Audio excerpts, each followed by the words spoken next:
All right, so going through our typical agenda, reserve fund transfers, of which there are none, the line item budget, then the ATM warrant articles, the special town meeting warrant articles, our report, meeting minutes, old business, new business, public access, and then adjournment. So first thing up is the line item budget. And last time we were here, we were Board of Selectmen, Town Administrator, and Finance Committee. Now, Lee, I know this isn't the week you said you'd have it, but if you're ready, I can get through as many as you'd like me to get through. go for it. As much as we can get done, we're in All better right. shape. Well, you might, when you're tired of listening to me.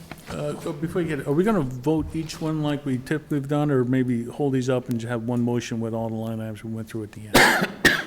I would do one account at a time. Okay. I will say as a general matter that when it comes to salaries, I did talk with Robin about most of them and individual departments. Any raises that you see are within grade and a cost of living unless otherwise noted. So I won't go into the salaries if there are any questions, and if something's level funded, I'm not gonna go to the detailed budget, so if you want me to, I will. So, Board of Selectmen, they're level funded. Okay? No changes, so therefore I would recommend that I would move that the Finance Committee recommend to the town that they approve a budget for the Board of Selectmen of $3,600. Great. Do we have a second? Second. Jim? Any further questions or comments on the BOS? All those in favor? 4, 5, 6, 7, 8. Yeah, 8-0. Okay, thank you.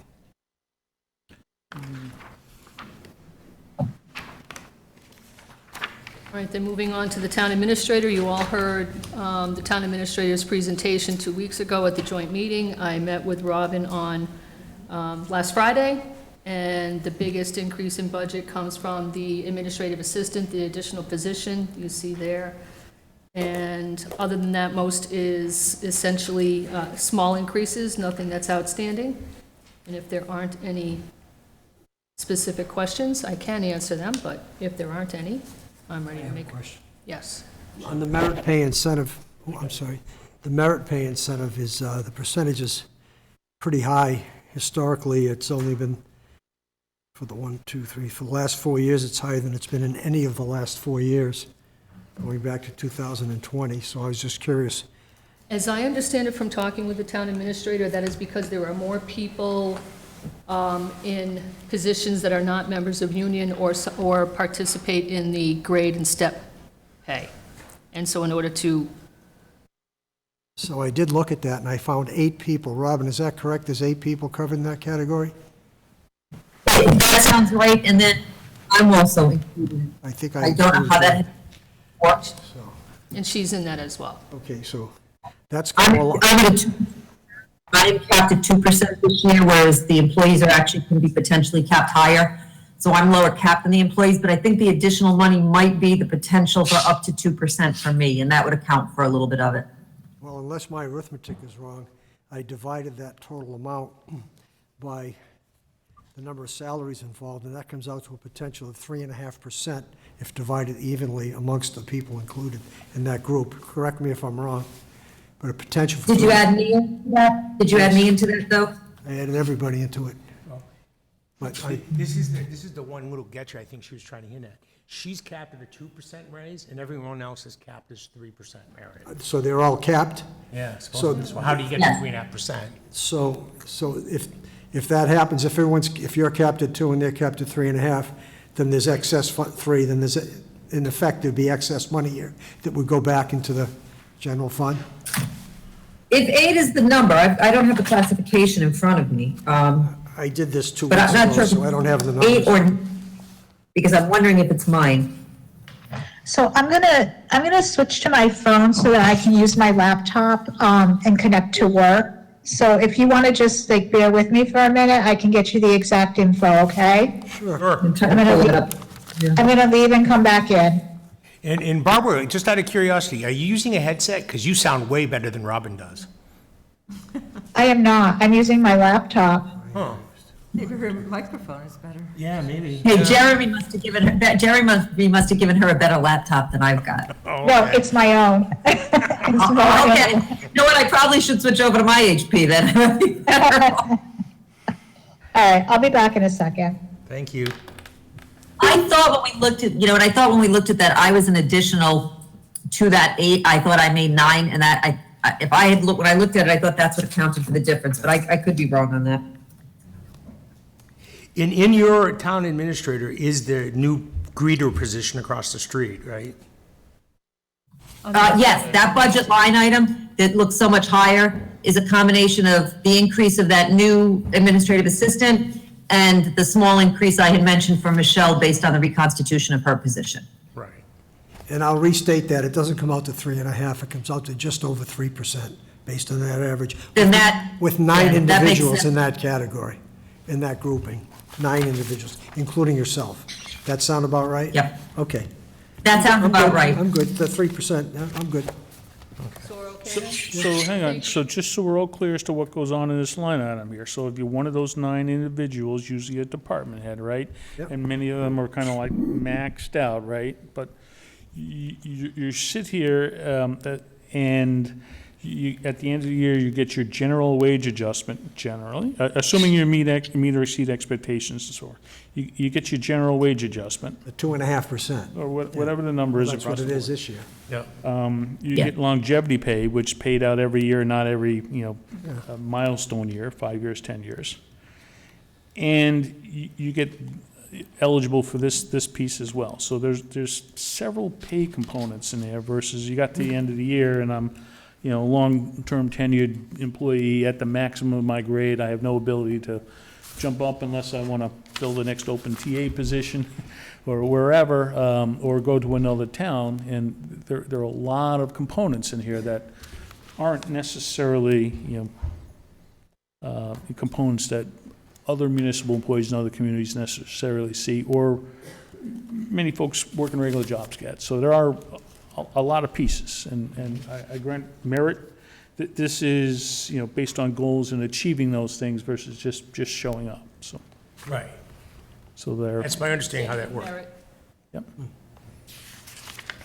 The one that always got me is longevity. I don't know where that came, but that's relatively new. So I would, in talking to, folks in other communities, that's, and usually it's not every year, but that came around for exactly this position here. I've been in my role for a long time. I'm kind of maxed out. I kind of like working for Sturbridge. I don't want to go working for a bigger town and take on more responsibility, more pay. I just get that general wage adjustment at the end of the year. And that's where that longevity pay comes in and says, in addition to, unlike the people who are just starting in a career and get that step and get that little extra bump, the longevity pay kind of came around to say, for those people that are maxed out, they've been here long periods of time, in addition to getting just a general wage adjustment, there's that little extra kicker in there. And now we have on top of that the merit pay as well as a Incentive. third component. But see, I have a little different slant on that, because the 2.5 is a cost of living increase. Everybody gets that. So that's 2.5% is the COLA, as it's called. So all of these are adjusted by 2.5%, including the people that are listed here at 5.6%. Their 2.5% is built in there. So the addition on that is, okay, what is the job worth next year versus this year, aside from the fact that it's cost of living? So it is kind of a kicker for merit. It's exactly what it is. So, I'm trying to put this in the context of private industry as well, Mike, and I see that if I gave somebody a 2.5% increase, I'd be looking for their replacement probably next year, if I didn't give them something on top of that, like a bonus or a merit. And I think for the sake of retention and fair treatment, if we're going to pay people who are not in this group of 8 or 9, 5.6% based on step and grade, and they don't have a step or a grade because they're this nefarious number that has no maximum and no minimum, for the sake of treating people equally, you almost have to look at that and say, okay, if I want to treat everybody with the same, I don't want to use the word equity, because that's not the right word. Equality is a better word. That's how I would look at that, just my opinion. Because I don't think it's appropriate to give someone who works for you a 5.6% increase, and then you only get a 2.5% increase. And you have to get the incentive to make up the difference. So that's just, I agree with what's being done here. I just, That's an excellent explanation. and That's sort of what I was 3% is a looking for. reasonable amount, I feel. I mean, I don't know about anyone else that's on Social Security, but my kick last year was 8.6% for inflation. And that's Social Security, so, Yeah, it was. You're welcome, I'm paying for that, so you're welcome. thank you, I appreciate it. Me too. Thank you for the additional analysis, Jim. Yeah. So, You being facetious? No, not at Now that all. Barbara logged in, it's like, thank you, but Jim checked his math and it is 3%? Or do we need It's something from Barbara? 3.1%. There's 10 individuals that receive the merit. And I missed one in my first calculation, and I caught it in my second one. Thank you, Barbara. 'Cause I had two totals, but yes. It does come out to around 3% though, right? Everyone is 3% except for Robin, as she said, hers is 2% for her contract. Yeah. So it has to be budgeted to the top in the event that everybody were to course. receive the top merit. right, Totally It's- understandable. Yep. At this point. Yeah. Just out so, of curiosity, and this is paid out at go ahead, ask your question, Mike, and then we'll go to, end of the year, and if I'm in that pool today and I decide to take another role and I'm not here at the end of the year, then I kind of forego my merit, right? It's not prorated if I leave? No, it is prorated over the course of every paycheck in the fiscal year. So you receive it for the beginning of July 1st, for every payroll going forward. So no, if you would not, if you were to leave, you would not get the entire merit. So instead of getting this paid at the end of the year for meeting certain goals and expectations where I've earned the extra piece, I do get it every month in my paycheck throughout the fiscal your year? next fiscal year. Going forward. Yeah, Going forward. Mhm. So, it's the next fiscal year they're getting that bonus paid out over. Okay. So the person would get evaluated in, let's say, May or June, then I would give that recommendation to Barbara to incorporate that into their July paychecks going forward. And the percentage is applied against the monthly amount they receive. So if it's 3%, it's 3% of that month's salary for every successive month. And not the 3% of the total all at one time. I get it, yeah. Yeah, it's not a lump sum, it's not like a bonus. Right. So Kathy, you had a question? Yeah, I know we've talked about this before, but I don't recall. Does that become part of their base so that next year their COLA is based on the? Well, if the- my- if- The merit? I know we talked Yes, about this it's- years ago. My analysis is correct, yes, it is. Okay. Well, wait, Barbara, So, as part of the, when the compensation plan was done, and the grades were redone, and the whole pay plan was redone, prior to that, it was a lump sum payment. But it was decided at that point, and it was adopted, that going forward, the merit would become part of the base. And so that's been what's happened since that compensation plan was approved. So I sort of was right in remembering way back then. It was not. It was Right. not part of the base prior to the Right, so compensation that's what I plan. It mean, was that's just what I remember. a separate check that was given out, and it did not affect your base salary. And a way to check that is if you look at fiscal '24, right now in this book, and next year, when we get next year's book, fiscal '24 will not be the same number. Oh, okay, yeah, It'll be right. the increased Yeah. number. So it's not a bonus, it's a raise. Next year, It's a raise. fiscal '24 will be higher because the raise will have gone into it. Yes, yes, This is a raise, basically, based on merit of some sort. right. So So it next becomes year, they're compounding at 5%, whereas everyone else's, other than second grade, is 2%. Or, for the other individual private industry, you're making, let's talk round numbers, $100,000, we're gonna give you a 2% cost of living adjustment. Your base salary is now 102. Oh, by the way, you earned a $5,000 bonus, and we'll pay it out. And here, we get to next year, it's like your bonus adds to your base pay. So this is really, Yes. base pay versus, that incremental piece for the year, but your base pay goes up or The final so 24 there's a number- compounding effort in there. Final 24 number will become the starting number for next year, yeah.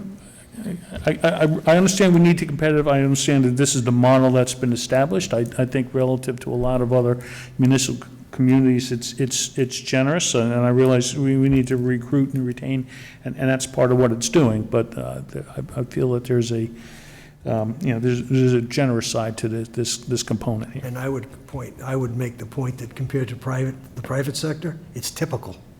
It's not generous, it's typical. But that's just my experience.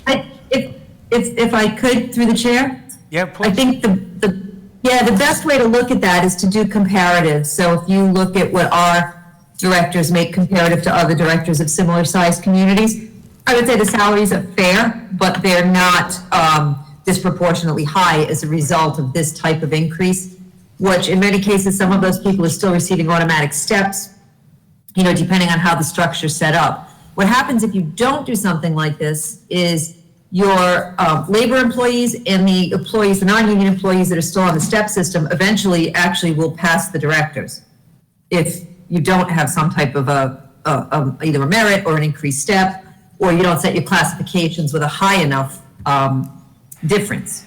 And so when they redid the classification system, I think when they decided, there's a section in there that talks about blended raises, and it's referencing that you can have some people who are on steps and wage adjustments or COLAs, whatever you want to call them, and then other people would have to get merit to ensure that they stayed at the level. But we do comparatives a lot through a lot of the town administrative groups to see what comparable salaries are. And Sturbridge is fair, but I wouldn't say it's excessive. It's certainly not underpaid by any stretch, but it's not disproportionately high either.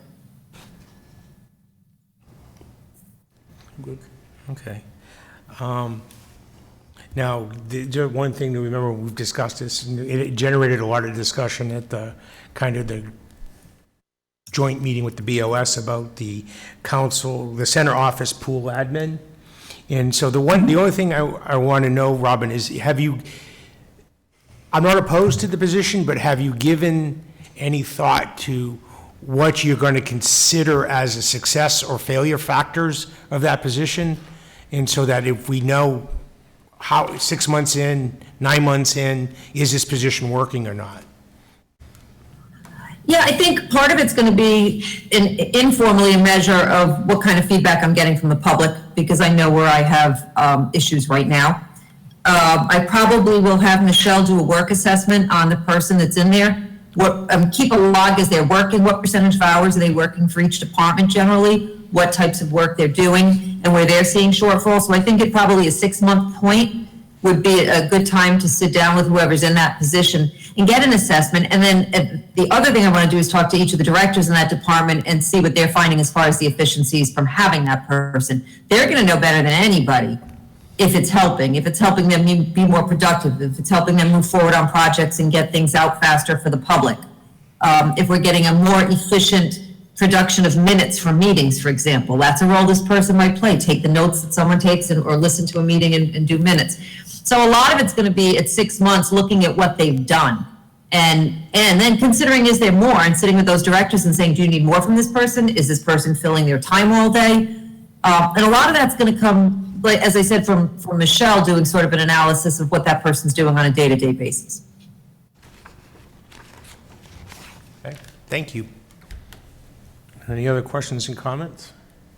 You're more than welcome to make a recommendation then. Then I move that the Finance Committee recommend to the town meeting that the town administrator's budget be $336,000, $336,162. Okay, do I have a second? Larry, any further questions or comments related to the TA? All those in favor? That's 8-0. Thank you. Right. Finance Committee, I haven't got a chance to go pursue other costs for printing the book yet. So let's assume it's going to cost more. Do we have room to do that, or do we just kind of go back and say that this is the the direction that was given here, right? Board of Selectmen, Town Administrator, we're gonna maybe not print as many books in the future and see how it plays out if we're a little short-handed and go from there. We could try that. I mean, one of the other, I forget who made the suggestion to me, but I thought it was great, is just like also making it the QR code where that's people one way can to do scan it. and do it. And in the actual printed number of books would be whatever we can get for $1,700. Hopefully, it's at Yeah, least so a Kevin, couple I dozen. would prefer that you just leave the number alone and let's see where it plays out. I Yep. think you'll probably be okay. Yeah, I mean, yes, And if we're a few books short and people are grumbling at town meeting, well, there'll be some feedback and hopefully we'll have it fixed for next year's budget from there. you won't have a problem with this year's, because I have the money in this year's budget, so. This is a problem for next year, not next month. Okay, then, I will then make a motion that we recommend to the town meeting body a budget of $6,111 for the Finance Committee. Second. Okay? Sorry, I'm taking my notes. All right, any further questions or comments? All those in favor? That's 8-0. Okay.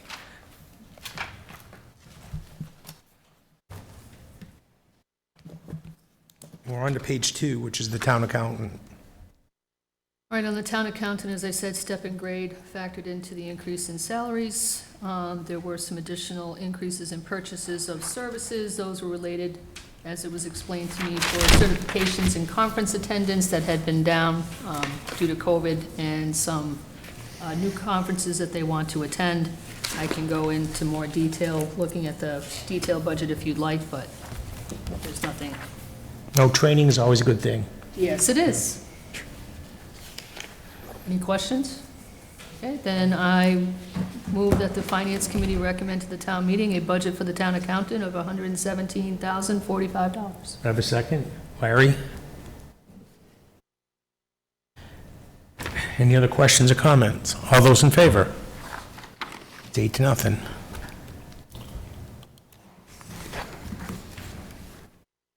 That's great. Board of Assessors? Board of Assessors.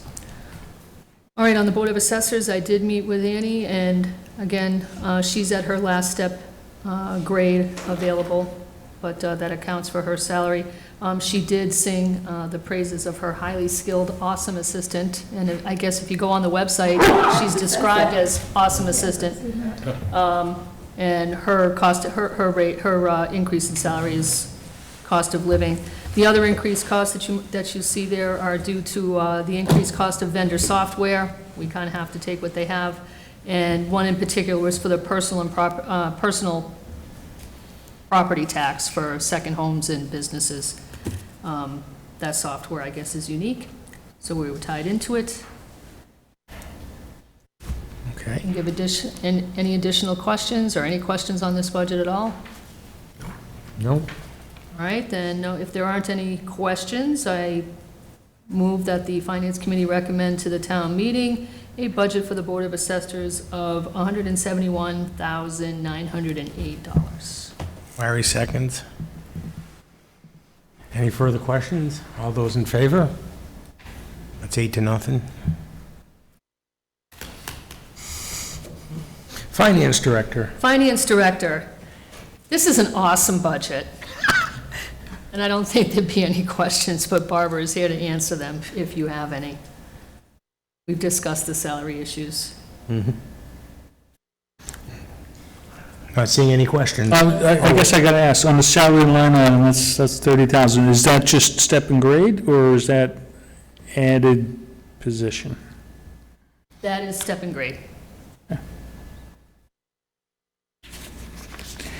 There's nothing. And I guess I gotta ask, like 2 years ago, you switched to the third-party bill printing and receiving. How's that working out? Are we getting the value we expected? And you added an HR person in last year's budget. I don't know if that person's on board or not, and how's that role working out? So the outsourcing of the lockbox and the printing The printing company is working wonderfully. It's much more efficient for the office to not have to deal with printing and stuffing envelopes, and the lockbox is working out well. We still have people who, like to come pay in person, but the bulk of the payments do go to the lockbox, which has helped considerably and was really a lifesaver for me due to the staffing issues in my office in the past almost year. And the payroll HR position, it was finally able to be filled mid-February. So it's working out wonderfully. I mean, the person is still obviously under a learning curve, just because she's only been here a few months, but definitely something that was sorely needed in the office. So yes, everything is great. Thank you. And I guess when I used the term lockbox, I wasn't referring to the box in the parking lot there, but the people who actually send a check into the processing company. And I realize Correct. my habits have changed. Now I come to the window where I used to mail a check, but are you getting a fair amount of volume of people actually mailing it to the third party? Yes, yeah, and I'm sorry if I wasn't clear. So yes, that allows, it frees up a lot of time for other things in the office, only because, we don't have to open all that mail ourselves. We just download a file daily that has all the payments. So yes, it is definitely, we were really one of the few communities that did not have lockbox. That's something that's just been standard in the industry for collectors for a very long time. And I'm not sure why we didn't go there earlier, but it's definitely something that's helped out tremendously. That's good to hear. The office is still extremely busy. We get a lot of phone calls on a daily basis during high collection times. And as I said, we do still have a lot of people that like to still pay their bill in person and, come to the window and get that stamped receipt to take away from them. But people do utilize it. But we have so many methods now for people to be able to pay. A lot of people pay through the online, the link that's on the website for online bill pay through what's called Unipay, which is Unibank. And then, as you said, we have the payment boxes in the back of the building. And a lot of people still use those. A lot of people got used to using those during COVID when the town hall was closed, and continue to do so at this point in time. So, many different methods, but the lockbox definitely has helped considerably with the volume of mail and manual posting that needed to be done in the past. How are you seeing revenue collection going we used to be like in the low 90% of, bills being paid on time. Are we still there? We're actually in the high 90s. We've always been in the high 90s. So yes, we are. Oh, that's We are good. still there. Anything else? All right, then I move that the Finance Committee recommend to the town meeting a budget amount for the Finance Director of $364,949. That's Lee and Larry. Any further questions or comments related to this budget? All those in favor? 8-0. All right, I like this. We're moving through these things. IT? IT, you'll see the increases if you go to purchase of services. Some of the increases due to hardware support and vendor pricing, and we are essentially at their mercy. The next significant increase is in the capital outlay, and that was explained to me that is because the computer equipment we have has a 5-year lifespan, and it's coming due. So those two items account for the most significant increase in information technology, in the information technology budget. Okay. No questions? I don't see any. All right, then, I move that the Finance Committee recommend to the town meeting a budget for the Information Technology Department of $315,745. Larry seconds. Any other questions or comments? All those in favor? 8-0. Okay, so on to page C4, Conservation Commission. All right, and I met with the Conservation Commission. I will say she had some of the same concerns about was the admin support person going to work or not, but you heard from Robin. She's committed to making that work. At least that's what she represented to me, but I digress. There are no significant changes in this budget. They do plan on attending more training. That is because there are some new members of the Conservation Commission that need to be trained so they understand their roles, and then some additional training for Becky and her assistant. Okay, any additional questions for Lee? I don't see any. All right, then I move that the Finance Committee recommend to the town meeting a budget for the Conservation Commission of $126,016. Larry seconds. Any questions or comments? All those in favor? 8-0. Town planner? Town planner, I did speak with Jean. She's happy with her budget, if that means anything. The increase you'll see in purchase of services is there's a small increase in that purchase of services for some software updates related to the ESRI or the GIS, whichever you look for. That's the Global Positioning Program. But, and then longevity, but they're all very small amounts. Any questions? No. I think All we're right, good. then, I move that the Finance Committee recommend a budget to the town meeting for the town planner of $215,590. Larry seconds. Any questions or comments? All those in favor? That's 8-0. You have ZBA, yeah. ZBA is level funded. It's a big with number, that- too. And with that stunning, hey, it's a hard budget, but someone had to do it, so thank you for your trust, Kevin. You're welcome. With that, I move that the Finance Committee recommend a budget for the Zoning Board of Appeals to the town meeting, a zoning board budget of So $590. $90 for other charges. No, I'm just kidding. I got Larry as a second. Any other questions or comments? All those in favor? 8-0. All right. Anything else you have? You have quite a bit. I have, you can go to C6, we can do nursery school. You are so efficient, I might give you the whole budget next year. Rock I'll on, second mister. that. I second that. Hang on, where are you going? I'm only kidding, yeah. Preschool?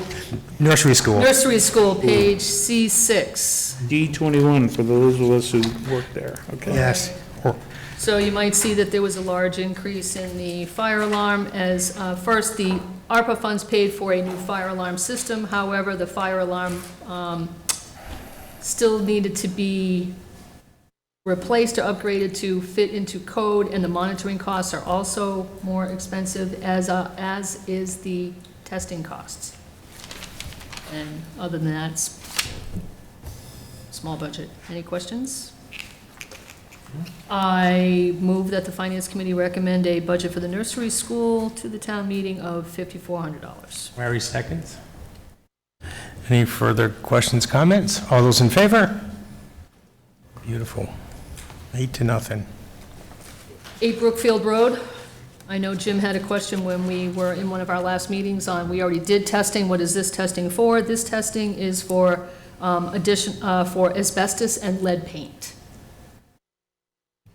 in addition to prior hazmat testing. So we never tested for either one of those But these two before? particular items, I guess it was more Robin, as in, not Robin Grimm, but Robin Let's see. Robin C. It may have been gasoline, oil, other things related to its existence as a fire department, but this is more. We haven't tested for this before. It makes great sense to do so, yeah. All right, any questions? Yeah, I have a question, a couple, because it came up. I think at one point, I thought we had an offer for somebody to buy that. We're Yes, busy. that was turned So down. now we have a building with asbestos. Well, we don't know, that's why we're doing the What I'm test. saying, we could demolish it at 40, 50,000, or we could have sold it, it's not directed to you or whoever's here, and got money for it, got it off our books and all the liabilities and everything else. And my question is, if anybody knows, why didn't we take the money and run? Because it's, It was a low or not a valuable offer. In the more learned pieces. Versus what alternative? Keeping it and paying it and asbestos and demolishing it or, Well, that's why we're doing testing, that it educate us more, but I'm only speaking to the no, amounts. I'm not saying, I'm just wondering, this is probably way before your time, I assume.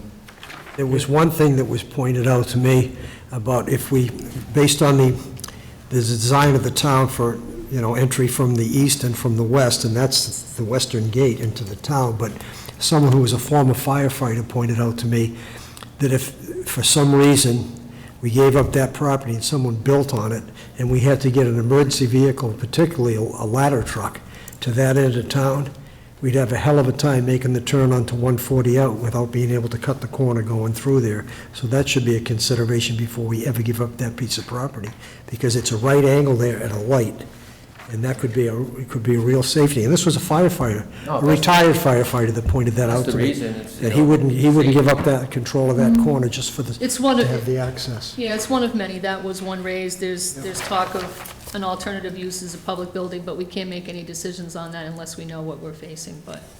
I think that's the more relevant one, that the town, and it's really selecting around it, we've got this asset, no need to necessarily give it up, until we can figure out what overall our needs are as a community, whether it's near-term or long-term, to retain that, or to understand the condition of this and how to, whether it's worth giving up for somebody else to develop and use. So we still have it, we still need to figure out whether we want to make use of it in some way before we make a long-term decision to give it up and not have the opportunity in a long haul for that property. And that was the original fire station, by the way. oh yeah, I know. I mean, as we grow, whether it's the police department eventually is gonna need more space as we keep hiring, and maybe the fire department is running out of space, maybe that becomes, we house the ambulances there, do something else with it, or we just keep it there and pay for it. Right. Is that, I mean, eventually it'll be a study done, right, and eventually somebody make a decision, or? Eventually. Okay, to the chair? yeah, go ahead, Robin. We have, I've put together, we just haven't really had a chance to move on it at this point yet, but to the point, the bid was very, very low. Remember, we have to go out to bid to sell something like that. The numbers that came in were extremely low and well below what that property would be worth, even for us to keep. And so we do have a team of people. We just have to sit down once we get a little more information, to the point that a few people made about what's in that building as far as lead and whatnot and asbestos, and think about a best use for the town. There are several different options. Public safety is one, but there are things that go along with that we have to look at. There are a whole host of options. But at this point, holding on to that property is relatively short money, considering the loss we would have taken based on the bids that came in at the time that they did. Makes sense. Thank you. Okay. Anything else? All right, I move that the Finance Committee recommend to the town meeting a budget for 8 Brookfield Road of $5,000. Barry seconds. Any further questions or comments? All those in favor? 8-0. All right, PD, That's mine, Kevin. I have meetings with the chief next week, okay. but unfortunately, that means it won't be until the 18th that we'll be able to vote on this, simply because I will not be here on the 11th. Okay. Yeah, I see that. Okay. Well, that's what it is. Okay, building inspector? Building inspector, essentially, with the exception of pay increase that we've discussed, it stayed pretty much the same. You'll notice in the detailed budget that there was a request for training funds, which was not a well-presented request, and that's why it's not included in here in the final figures. Okay. Any other questions or comments to this one? Yeah, I have a question. Okay. How many hours does the building inspector work for us? Since I see that he is also the building inspector in another town. Dudley. Yeah, Robin, do you have the answer to that question?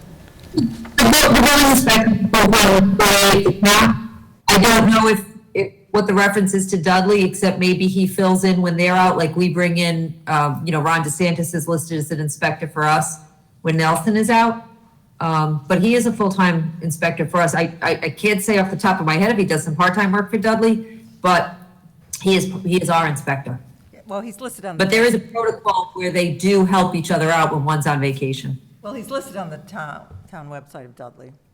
That's why I was wondering. Yeah, and so if you look through our annual report, we also list other building inspectors that are our fill-in people. So it may be that. I mean, I could certainly find out if he is working significantly or continually somewhere else, but not that I'm aware of. He is a full-time employee and expected to be normal work hours and on call for us. Anything else? All right, then, I move that the Finance Committee recommend a budget of $152,059 for the building inspector's budget to the town meeting. That's Lee and Larry. Any other questions? All those in favor? Okay, 8-0. All right, sealer of weights and measures. All right, you may recall hearing the town administrator's presentation at the joint meeting from the selectmen and us about the state costs have increased, and it was cost prohibitive to try to do that particular job in-house. So we are stuck with the figure. It looks like, and it is a percentage-wise big increase, but still less than if we tried to do it ourselves. And if there are no questions, And not the position should be tied to revenue, but there are fees that come in for covering that, and hopefully the fees that we're charging for all the inspections that are needed at least cover this position here? that's what I understood from Robin's, the town administrator's presentation to our two boards. That's my understanding. Am I correct in that from your presentation? What was the question on fees covering Fees covering the costs, the 13, for, Sealer, sealer of weights and measures. oh, yeah. Yes. Well, so it was covering the cost, and we're gonna have to look at the rate adjustment on that because the state increased the rate by $8,000. So we are gonna have to review that, but it's usually an offset. We don't make money on it, and it's an offset, so we're probably gonna have to work with the state to ensure that it's a pass-through, and it should be.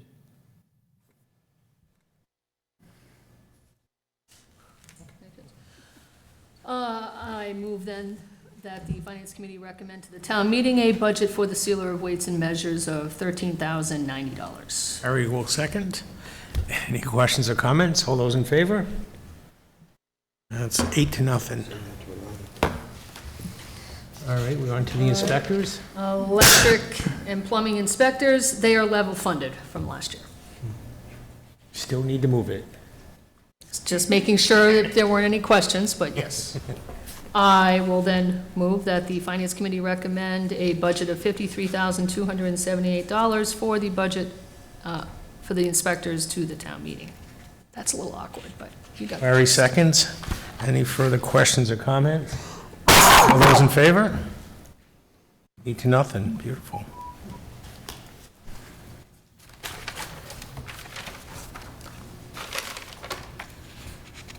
All right, so tree warden, who's got? Tree warden. Oh, I told you by the end, you'd be sick of hearing from me, but I did talk with Tony Crane. I think, unless I missed it in the most recent version of the warrant articles, there's supposed to be an article on the town meeting warrant of $100,000 for, to take down trees. There's been a lot of neglect between the drought, the gypsy moths. A lot of work does need to be done, so this budget has increased beyond just his salary.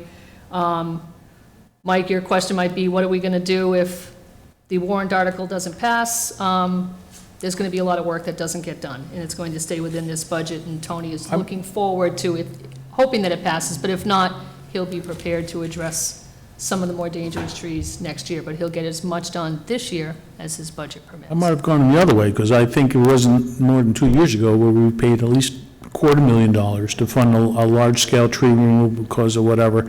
I realized that program couldn't get everything, and there's still a whole lot more. I kind of put this, I don't want to get into a free cash discussion, I put this in the category of Sturbridge spends a lot of money taking care of trees relative to many other communities over here. Part of that comes from that available pool of free cash. If we didn't have the free cash, we'd have a lot of dead trees hanging around, and we'd be looking for the one or two that were really bad that had to come down versus, the hundreds that need to come down and taken care of. So, if we didn't have that pile of money that we're willing to spend, I might argue when we get the warrant, do you need the full 100? Do what you can for 50, let's see what we have for next year. Take a small bite at it from there. But Tony is very concerned with the amount of trees that need to be taken down. And that 250 you're mentioning, Mike, that was on top of the budget that was already there. We had to supplement that budget by the 250 And I you're think talking there are, about. like Betterment, a few others, there's other funds in there too for the day-to-day things versus the bigger program. So the town does commit quite a bit of money to managing those trees relative to many other communities around there, so. It does, but there are a lot of them. Oh, there was a lot of dead trees on New Boston Road, I remember that. All right, any other questions? All right, then. I move that the Finance Committee recommend to the town meeting a tree warden budget of $38,823. Harry seconds. Any other questions? All those in favor? Okay, 8-0. All right, what do we got? DPW. That's not me. Yeah, I'm sure you can do a good job, that's me. Yeah, are you ready for that? or do I'm you- ready, I just need to check my notes here to make sure I do this correctly here. All right, so starting at the top with the salaries, so this is level staffing. So everything you see in here is step and grade, and for the union position reflects the new salary structure and rates under their new contract. Just out of curiosity, Mike, when you say level staffing, we have 4 crews yet, or is it still 3? I didn't get into number of crews, let me turn the page here. I believe the number is, so you have the director and operations manager, which is a currently open position, and administrative staff over there. You have a foreman, which is a currently open position that they're trying to fill. 2 crew chiefs, a senior heavy operator, 3 heavy operators, one of those positions open that they're recruiting for, a light operator and 2 laborers. So how they split up in terms of crews, whether it's 3 or 4 or whatever, I think that's about 13 full-time staff in total with 3 current vacancies. Okay. And they're hoping with the, current, wage scale that's in place with the new contract, they're going to be able to do some hiring over there. I mean, it's a difficult position, given where that was there's very few interested candidates, very few qualified candidates, and then once you get through that matrix, it's down to, can we offer them a competitive salary versus somebody else out there? So that's been a struggle for a while over there. And, for those who do show up to work, they're out there every day taking care of things across town there. So that's where they are on staffing. A couple of changes here and there in particular line items in purchase of services, but nothing material, and a slight reduction overall, given some of the one-time things from last year versus one-time things for this year. And similar for supplies, that's effectively a level-funded budget there, so. There are some equipment issues when we kind of get into, we talked about it at our last meeting, when we get into the warrant articles, the loader at the landfill, whether it's Board of Health or DPW, that's an impact over there. The street sweeper, that's broken, and it was in the capital plan for a future year, but failed now.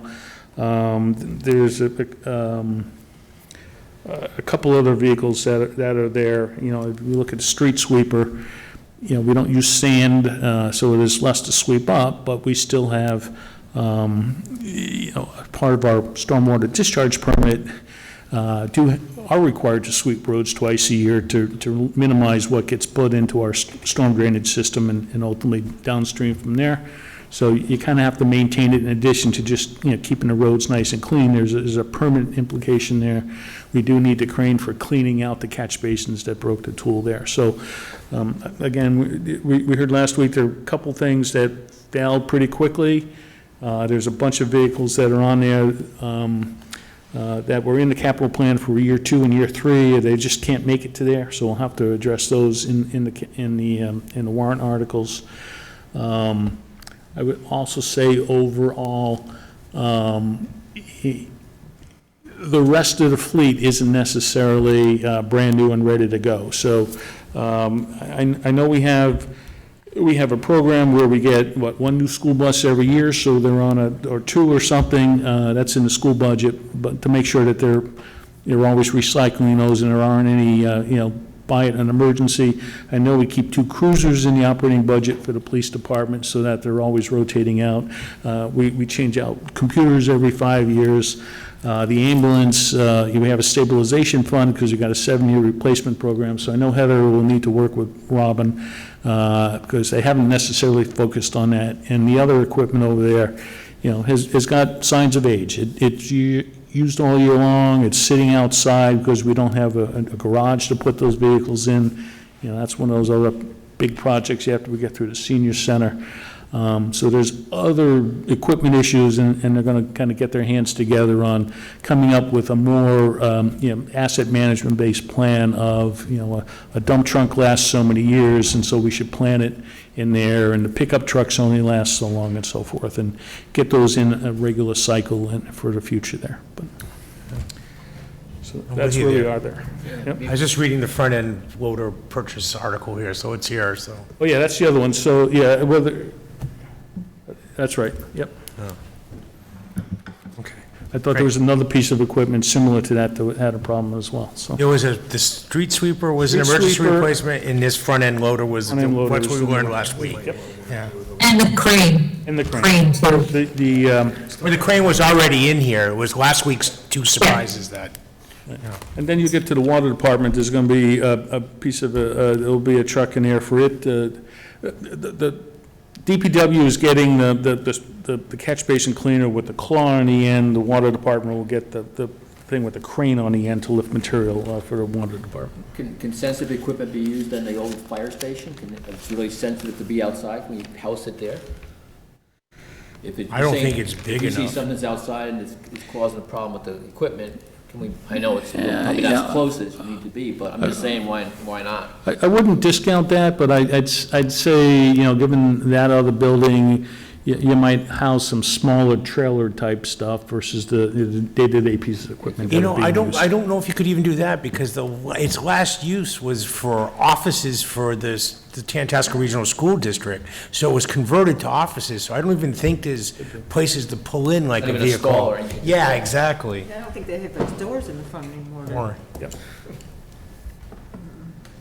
So with that, I would make a motion that the Finance Committee recommend town meeting approve a DPW budget of $1,513,450. Wait. Say that again? yeah, 1283293? Hang on, you know what, I'm using the details. Yeah, you're using, Because it has snow and ice in it. yes. 1, 2, 8, 3. $1,280,293. All right. Mike's motion. Larry seconds.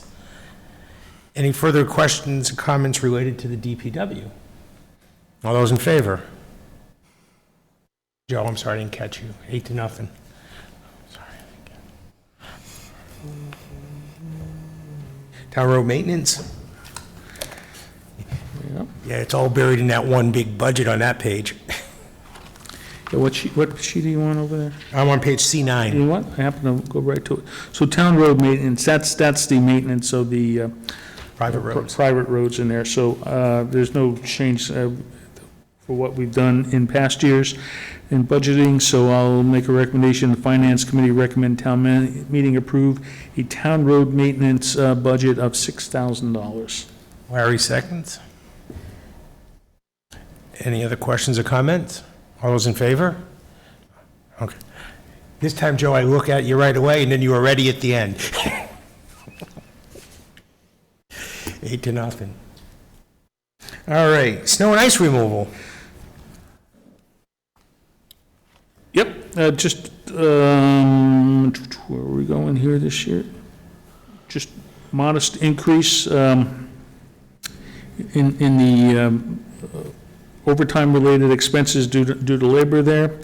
Otherwise, it's no material change. So I'd make a motion that Finance Committee recommend town meeting approve a snow and ice removal budget of $230,157.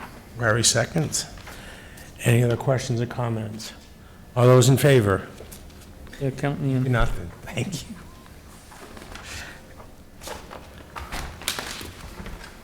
At least you didn't start screaming, Mr. Carter, you know? Wow, that's old school. Yeah, really.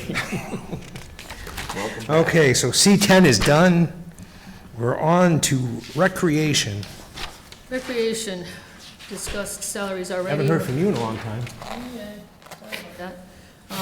There's some added responsibilities to the recreation director, hence her salary increase is a little bit larger than others in town.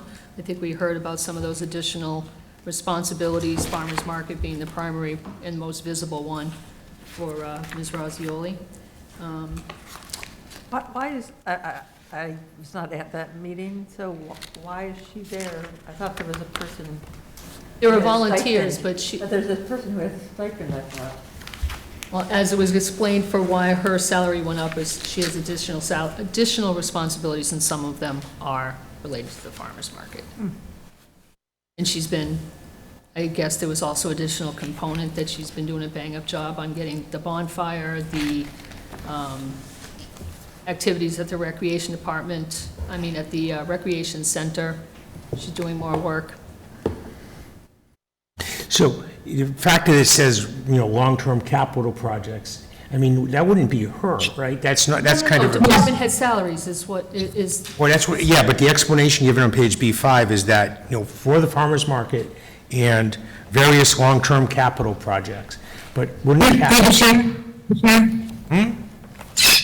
That would include the fact that we've just started the engineering work for a potential turf field at Burgess. That's $1 million project that she will be the point person on. Wouldn't it We be also Robin? are trying to find ways, so the funding is not there right now for the ADA compliance at 60 Cedar at the recreational facility, and she will be the lead on that as well. So putting her responsible for a lot of those big projects is she should be the point person. So there will be a bit of responsibility that was not there in the past, I don't believe. Why wouldn't that be Robin, though, as facilities manager? Because those would become facilities. Realistically, I think when we're talking about things like the turf field and beyond simply the implementation of it, but the maintenance, the scheduling, and everything involved in that, it really is Annie who's with it on a day-to-day basis. Do you have a question, Mike?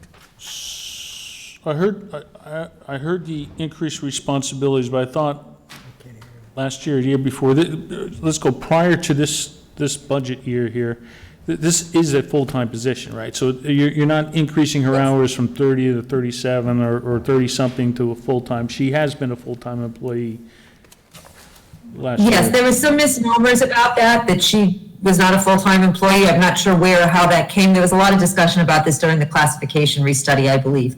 But she is a full-time employee. She's expected to be on call and available when needed, nights and weekends for weekend events and activities. The farmer's market, she'll be taking over the coordination of it. There is a small stipend employee, but frankly, to have volunteers answering to somebody who's a $1,500 stipend employee is not working terribly well, and I need somebody who has ultimate responsibility. Annie handles everything that goes on the commons typically. She coordinates a lot that's there. So when things have failed with the farmer's market, she's had to come in and deal with it anyway. So it makes sense that something as large as the farmer's market should have a full-time employee overseeing it. The assistance of a $1,500 or $2,000 stipend, I think it might have been $2,000 stipend employee is needed, but it needs more than that. And so this is a department head position that's within the step and grade system. So this is not, hey, you're doing a great job, you're taking on more responsibilities, you're working your way through step and grade. So is this, you're still in your step and grade system, and, you know, instead of moving up one step, you're gonna move up 2 steps this year? Or is this, in addition to where your step is, we're gonna pay you a little extra stipend? And I guess to tie it all together, you know, this is a department head, and Andy's doing a good job. Her heart's in this. She's doing a lot of things for a recreation department head who doesn't have a turf field and can't seem to get one approved at town meeting for sports out there. But, you know, I'm just trying to figure out why this isn't, you know, we turn to a lot of other department heads and say, you get a lot of extra responsibility, and you might have to come to a fire on a weekend, or process payroll on a Saturday, or do something else. Why this one seems to be sticking out a little different? And again, she's doing a great job. It's not about Annie. It's just about, you know, the process to bump up this one role.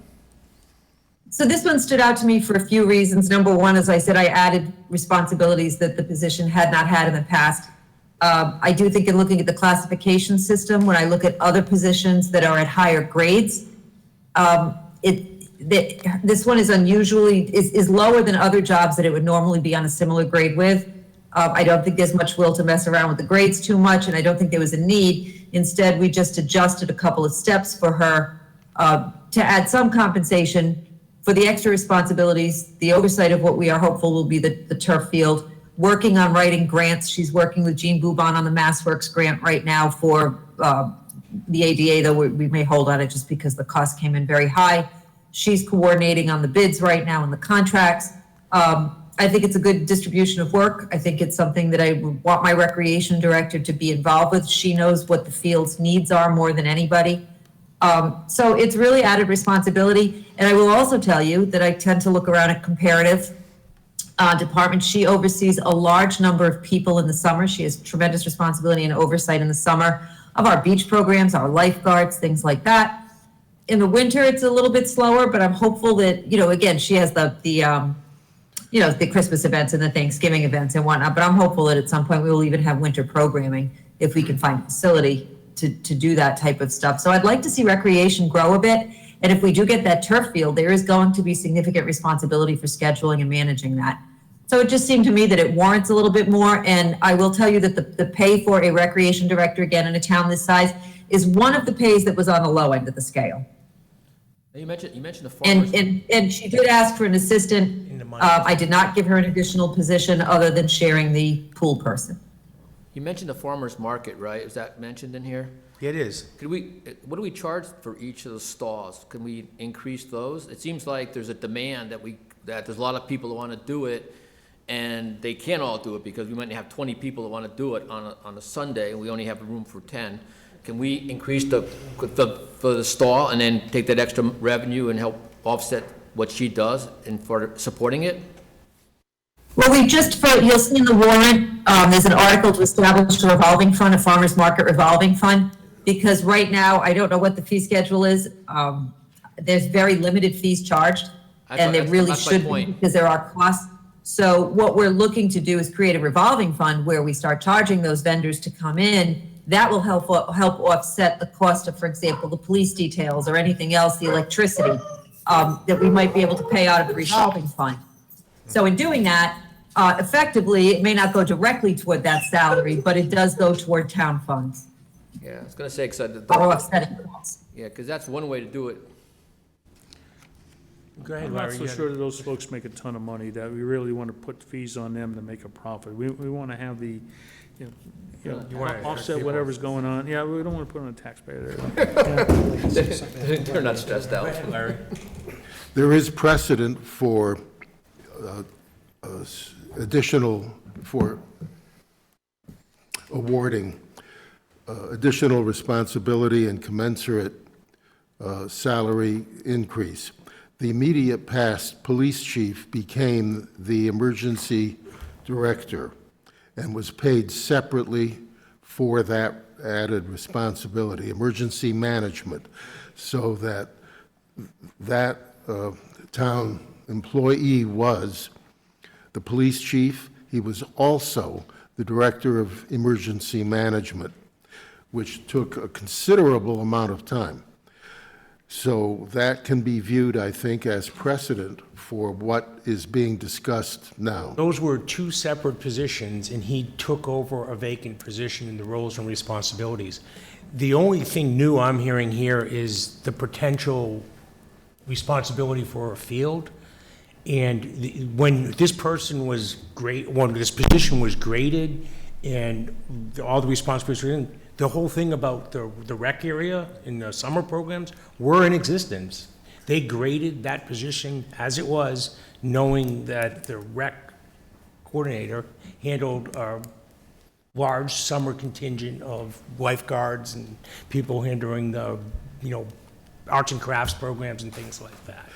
Well, please keep in mind that the immediate past police chief was held to the same standard and the same compensation prior and during the assumption of another position. It wasn't like you can ease off in one area. Oh, he took on both. Right. And that's the essence of this. This is not taking on another position that is vacant. Well, And it's not really adding a whole lot of new responsibility because the fields are a what-if, and then assigning the time usage of those fields are a what-if. There hasn't been a lot of love for the fields in any of the votes that have taken place on those. So the likelihood is those responsibilities are never coming. Well, isn't the issue additional responsibility recognized through compensation and viewed this way? What happens if the additional responsibility weren't given, or it was but not compensated for? Is that fair?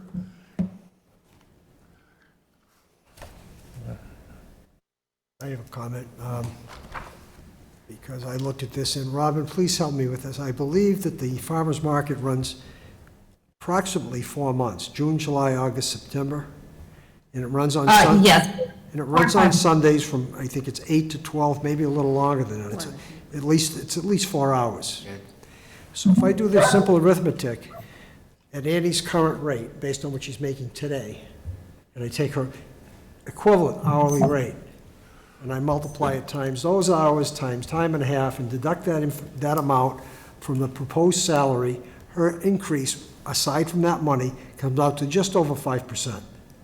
So basically, what you're compensating her is for overtime at time and a half, for working 20 extra mornings for 4 hours each, and I really don't have a problem with that.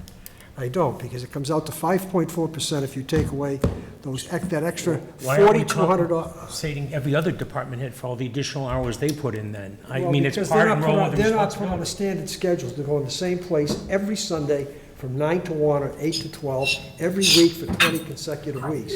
They come in and do overtime as necessary. This is part of her schedule now. Her schedule suddenly goes from 35 hours to 39 hours a week. Are you Standard sure of school. that? She just said they're open 4 hours. Every Sunday, I'm at It's the like 10 to 1 or garden. Yeah, but what I'm saying is she not compensating, taking 4 hours out of her 37-hour week and I using it assume, there? well, that would be a question to ask Robin. Is she counting? Well, I mean, look, so again, these are salaried employees. So there are weeks already that Annie may work 45 hours and weeks that she may work 32. So as salaried employees, there's an expectation of their presence, whether it's over their time allotted or not. It's pretty much a 5 or 6 hour day. The setup starts around 7:30 in the morning. Annie may not be at that farmer's market every Sunday for those 5 or 6 hours, but she is expected to be there some of them. She's going to be expected to be there if there's an issue. She's going to be expected to be on call every Sunday. And I do think that that deserves some compensation. I also want to point out that we're talking about the capital projects, and she's already involved in this work. She's already sat in on multiple meetings with me on a preliminary design for a turf field. We've already contracted with engineers to start working on compaction and soil testing. Annie's taken over a lot of this preliminary work. She's done some preliminary grant writing with me. And that's at the current salary she's at. And again, we didn't regrade it. We did not regrade it. I just simply upped the step point that she was at. There was a choice when these positions were graded on the classification system on where a person was going to be put. To be frank, given the added responsibility, and even apart from the added responsibility, the position is a little bit underpaid. So I have an underpaid position that I'm adding more work to. And it just seemed fair and equitable to appropriately compensate. Because it's an existing step, if for some reason it's a misstep when we do it, it can always be corrected by future action without anything too dramatic. You just, not that I foresee that, but I'm just pointing out, so you've given her 2 steps instead of 1 to get her to this point? Is that a fair statement? Is it 2 full steps, though? Because we got ourselves in trouble with the half-step ones. I remember that one. Yeah. Larry? No, we found the step. I think Barbara found the step to go with the approximate annual salary I was looking at. For the record, and I hope the minutes will state that we are not talking about a person. No, we're talking Even about that individual's name has been mentioned. We are discussing only a position, Right. regardless who holds it now or in the future. Absolutely true. And Added that's very responsibility for that important position. because I'm looking at what a recreation director doing this type of work should be getting paid, regardless of the name. And yes, we are all sort of guilty of using a name. But it really doesn't matter. It's what that position commands. Is there some assignments and things she's doing that are misassigned that she should not be responsible for? It seems like recreation department head, and then you list a litany of things she does that doesn't seem to be associated with that for some reason. I don't know, it just seems like So my- laid off. It just seemed like. You know, my approach to my team is that wherever anybody has a skill set, they're expected to participate as part of the team. Annie sits on my opioid team, partly because recreational programs are designed to help kids stay out of trouble. But she sits on that team with me as a participant on it. But I also, if I have someone with a skill set and they're willing to work on something that benefits the team, we all chip in. That's fair, yeah. But if it's something associated with another department or whatever, shouldn't that department then figure out a way to compensate her for it and allocate some money to that budget rather than just put it in the wrong budget? It's not in the wrong budget. I mean, I don't know what you're referencing specifically, but really allocation of work and where it should best fall is something that I look at all the time, and I just make judgment calls based on my experience with that. If it was a sewer department, let's say, where the funds are separate and not a specific general fund, then yes, absolutely, that would have to be looked at. Yeah, that's fair. I appreciate the additional explanation, Robin. Okay. Anything else? All right, then I move that the Finance Committee recommend to the town meeting a budget for the Recreation Department of $136,477. And Larry seconds. Any other questions or comments? All right, all those in favor? Opposed? Abstaining? What are you? Okay. 611. One Yes. is Kevin Is Smith, abstaining. one Kathy. Okay.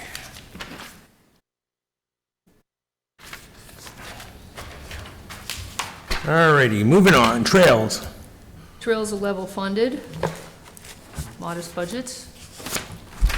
Yep. Quickly move that the Finance Committee recommend to the town meeting a budget for the Trails Committee of $300.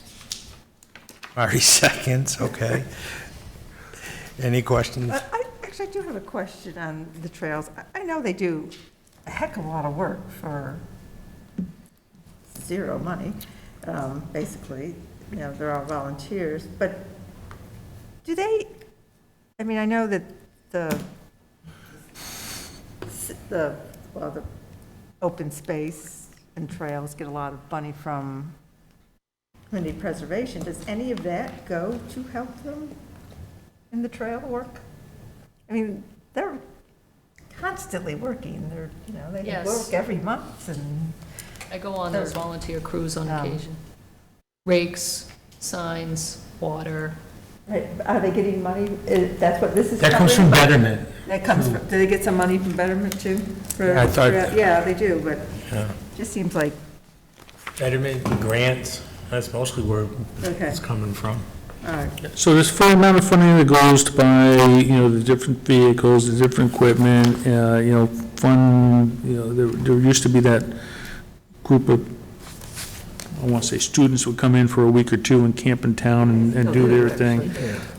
So there's quite a bit of funding that goes to pay for what's in there, most of it Betterment and CPC, but a lot of the activities are on a volunteer basis. So there's a big push for trails, there's a lot, pretty well-organized group that has no problem getting the funding that they're asking for over there, but if it gets to the point where those volunteers do trail off or go away and there's no new wave, it's going to cost a lot of money to maintain trails in the town of Sturbridge, to the level that we have here that we're achieving by volunteers, so.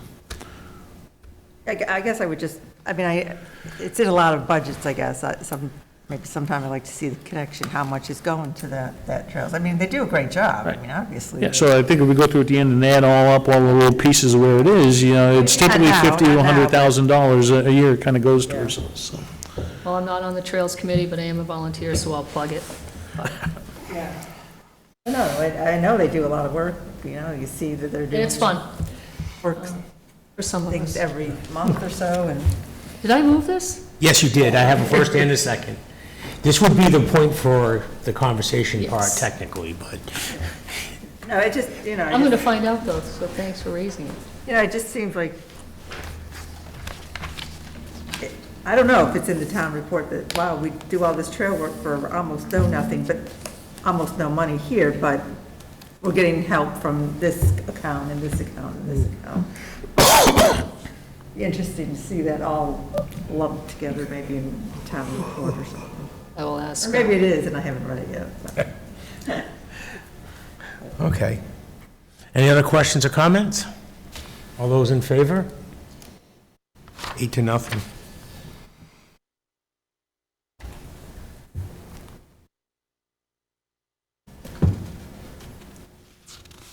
Okay, Historical Commission. This too is a modest budget that is level funded. Okay, so I'm taking you have a motion of $2,050 to be seconded by Larry.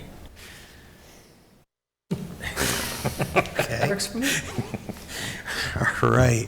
Any other questions or comments? All those in favor? That's 8-0. Debt service principal. All right, as it was explained to me, short-term interest rates and other market factors influenced Barbara's decision on setting these budget amounts. She is handy to answer any questions that you might have, as it's well beyond my level of expertise, but I trusted what she had to offer for me. So did you go out and refund the debt and get us lower interest rates? No, we've already done that. All the debt that could be refunded is refunded. So the town hall and Burgess are the existing debt schedules. The short-term interest represents what I'm estimating the cost for the short-term borrowing for the senior center will be, Okay. based on the current interest rates. And it's Can I anticipated say, when you say that current, are the- you I thinking think 3 or 4? Or What's higher? that? Just when you say based on the current interest rates, are you thinking 3, 4, or higher? I used 4, 4, okay, thank you. yeah. I mean, who knows, right? Right, no, I agree, it's a constantly moving target, I was just curious. This is for the, Yeah. senior Interest. center, but Sure. That's the interest and the short-term Term borrowing interest. while she pays the bills until she gets her long-term borrowing. the senior center was mentioned, that's gotta be eventually financed, right? Right, if anything goes on for the short term, before the final bonds are issued, she needs this money. Has to- Okay, got it. And we're incurring expenses right now regardless of, if the project hasn't, moved forward at this point, but they're incurring costs for everything that's being done to get to the point of bidding, and now they're waiting, their bids are due on May 18th is my understanding, so there has been money incurred to date. Right. And just for the mechanics, so I think it was 12 million we approved, town meeting approved for that. So you haven't gone out and borrowed the full 12 million, right? So how are you financing this to get to the point until the thing's finally paid? It's just short-term debt that you're buying and Yeah, so I actually haven't borrowed anything yet, so before June 30th, I will do a short-term bond anticipation note, for whatever expenses we, will incur in this fiscal year, and then I will have a maturity date of June of 2024. And then we'll see where it is at that point in time, and then depending on the progression of the project, at that point, I'll determine when I borrow, but until we have, actual project costs, I mean, I'm not gonna borrow, I'll just do short term. so you're going to borrow, say, $1 million to pay the bill you have now. You'll pay the interest next year. If it's complete, you borrow whatever the long-term final amount is. Otherwise, you'll roll over some work in progress until you get to that final sum that you borrow long-term. Okay, You got it. thank you. Makes sense. If history repeats itself with the Fed, the way it works, waiting longer term will probably be to our benefit. Okay, so principal? I move that we recommend to the town meeting a debt service principal budget of $1,073,800. Barry seconds. Any other questions on principal? Because we pretty much handled the interest questions, too. Okay, all those in favor? 8-0. And it does seem that the interest questions were answered as well, but I don't want to rush the process. No. Mr. Chairman? Please. Who made and So seconded that motion? It's Larry, we made the motion, Larry seconded. It's making the initials very easy tonight. Are there any additional questions on the debt service interest? No? Then I move that the Finance Committee recommend to the town meeting a budget for debt service interest of $286,078. Barry seconds. Any further questions or comments? All those in favor? 8-0. He doesn't need to keep raising his hand, right? He keeps doing this, he gives me the peace sign. Thankfully, he's not doing it the English way. in this direction. The other way, yeah. Flipping you off, right? Second, too. No, that's going your way. That's also a peace sign. The other way means something completely different. All right, so we're through page that, so now we're on to unclassified. And in unclassified, you might remember from, except for Kathy Robbins, and with Barbara's assistance, the presentation to the Finance Committee and the Selectmen at a joint meeting. The biggest increase is on the Worcester County Retirement System contributions. And then the next one that you might notice is the school audit, but that's done every 3 years. And then the only other thing I thought that there might be a question on is the OPEB study, the post-employment benefit study. I'm assuming, and I guess Robin or Barbara could help me if I'm wrong, I think that's to make sure that the continuing or future contributions are adequate. Yeah, there's a new actuarial study of our pool. Yes. Yes. All right, I got that right.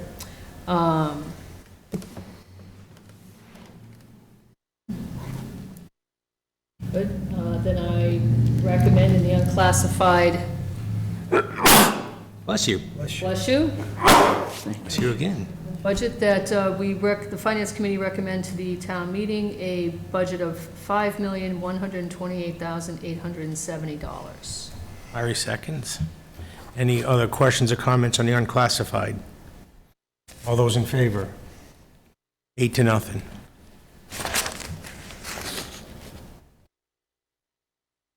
All All right, central purchasing. Central purchasing, when I looked at this budget, the only question I had, and it was answered for me by the town administrator, was the water and sewer, the significant increase. And it was explained to me, and Robin, you can correct me if I have this wrong, that the town is now paying the same rate as we are paying the same rate as a regular private sewer user.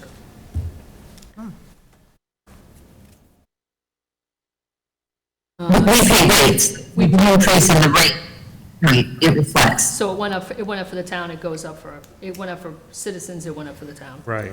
Slate roof maintenance plan, that's a specialized talent that can't be done by our existing staff. Everything else that went up is the obvious: gasoline, electricity. Okay. All right, then.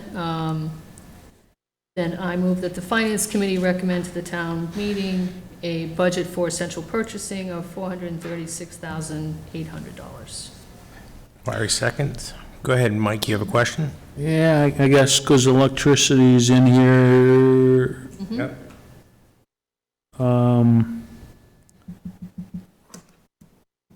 And rates did go up last year, but they should come down in May again. But I know it comes up every year. Have we figured out what's happening with the solar thing and whether we're getting all of our credits and the value that we thought, or is that still a giant mystery? That's been a project, but we think we have finally worked it through with Barbara and Shelley, the accountant, and Heather have been working with these accounts to try to ensure that our credits are returned to us. There was a whole to-do on what accounts they were coming back to and could they be shifted around. So we are in the process of reconciling all of that. I think we're pretty close to there. Barbara, I don't know if we still have some outstanding, but I believe it's all been reconciled as of this month. Yeah, so we have been working with National Grid to reallocate our credits to bills that actually have balances owed. Shelley's been doing a lot of work on that, and she actually just updated me today, and that's still, it's not fully complete, but she is working on that. So yes, and we also have been working with our energy consultant to make sure that our Schedule Zs are correct, which, accurately allocate the credits that we are getting going forward. So as Robin said, it's still a work in progress, but we are close to the finish line of getting past credits reallocated that we were having a struggle with National Grid to get done, but that seems to be just about completed. We also are in the process, or will soon be going out to bid, because our rates that we were locked into are set to expire soon. Robin, I don't know if you know I don't remember offhand when that date is, but I know it's coming up soon. I don't know the date offhand. And who is your energy consultant? Beth Greenblatt. I'd have to look up the company name, which I can do in a sec.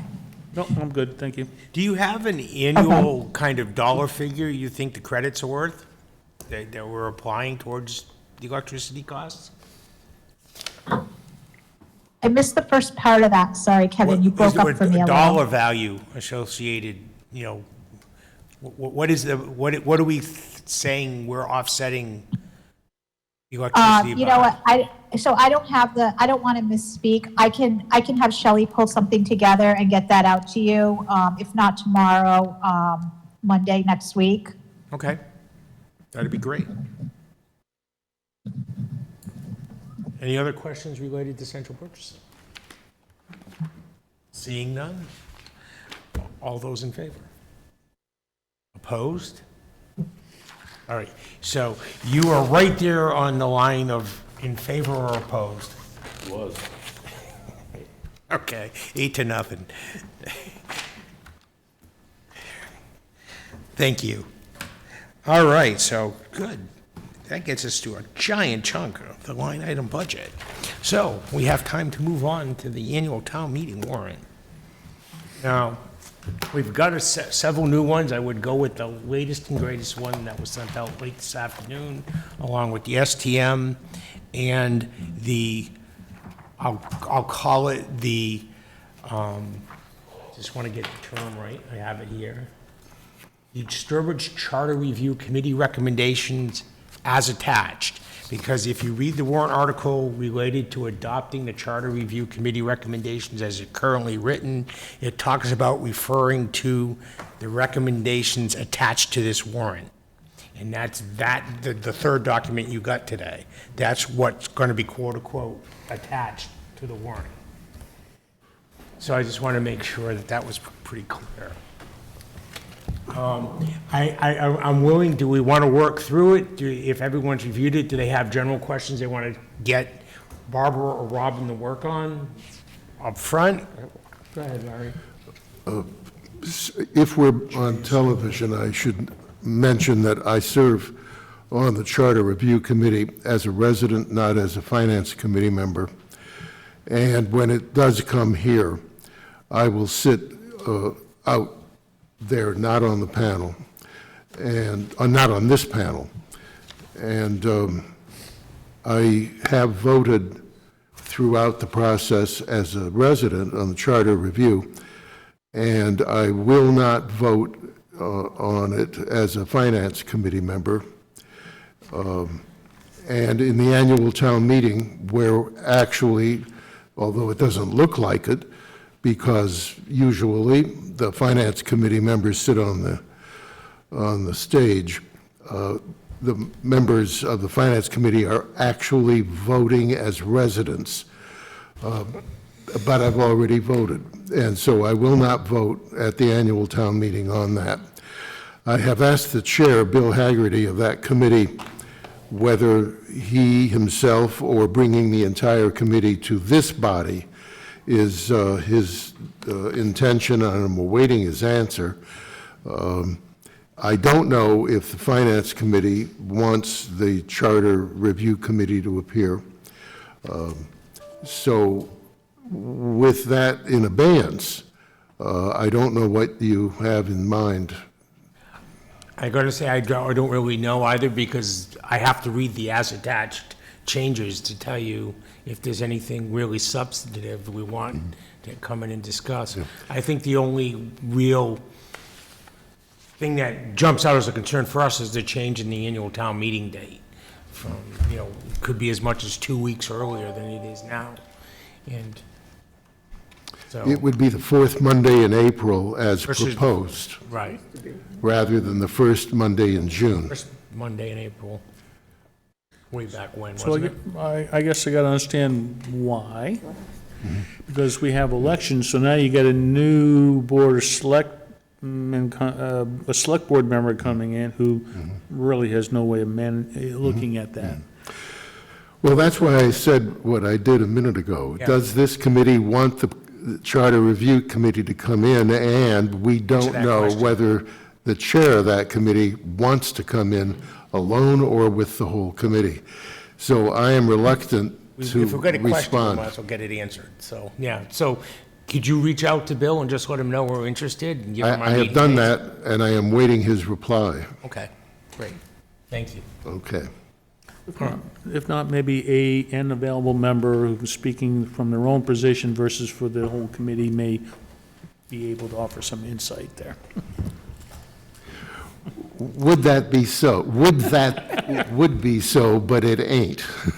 I'm starting to even speak like Larry now, so. There you go.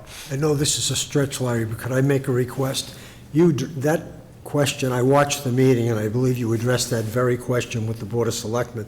There were 3 of you at that table. If you could get me the date of that meeting, if you could, not off the top of your head, but it's very simple to go onto the town website and watch the meeting and hear the answer right there. Yeah. But yes, sure, I certainly will. Thank you. Yep. Is that the one, the whole context is to try and drive more people to the actual annual town meeting?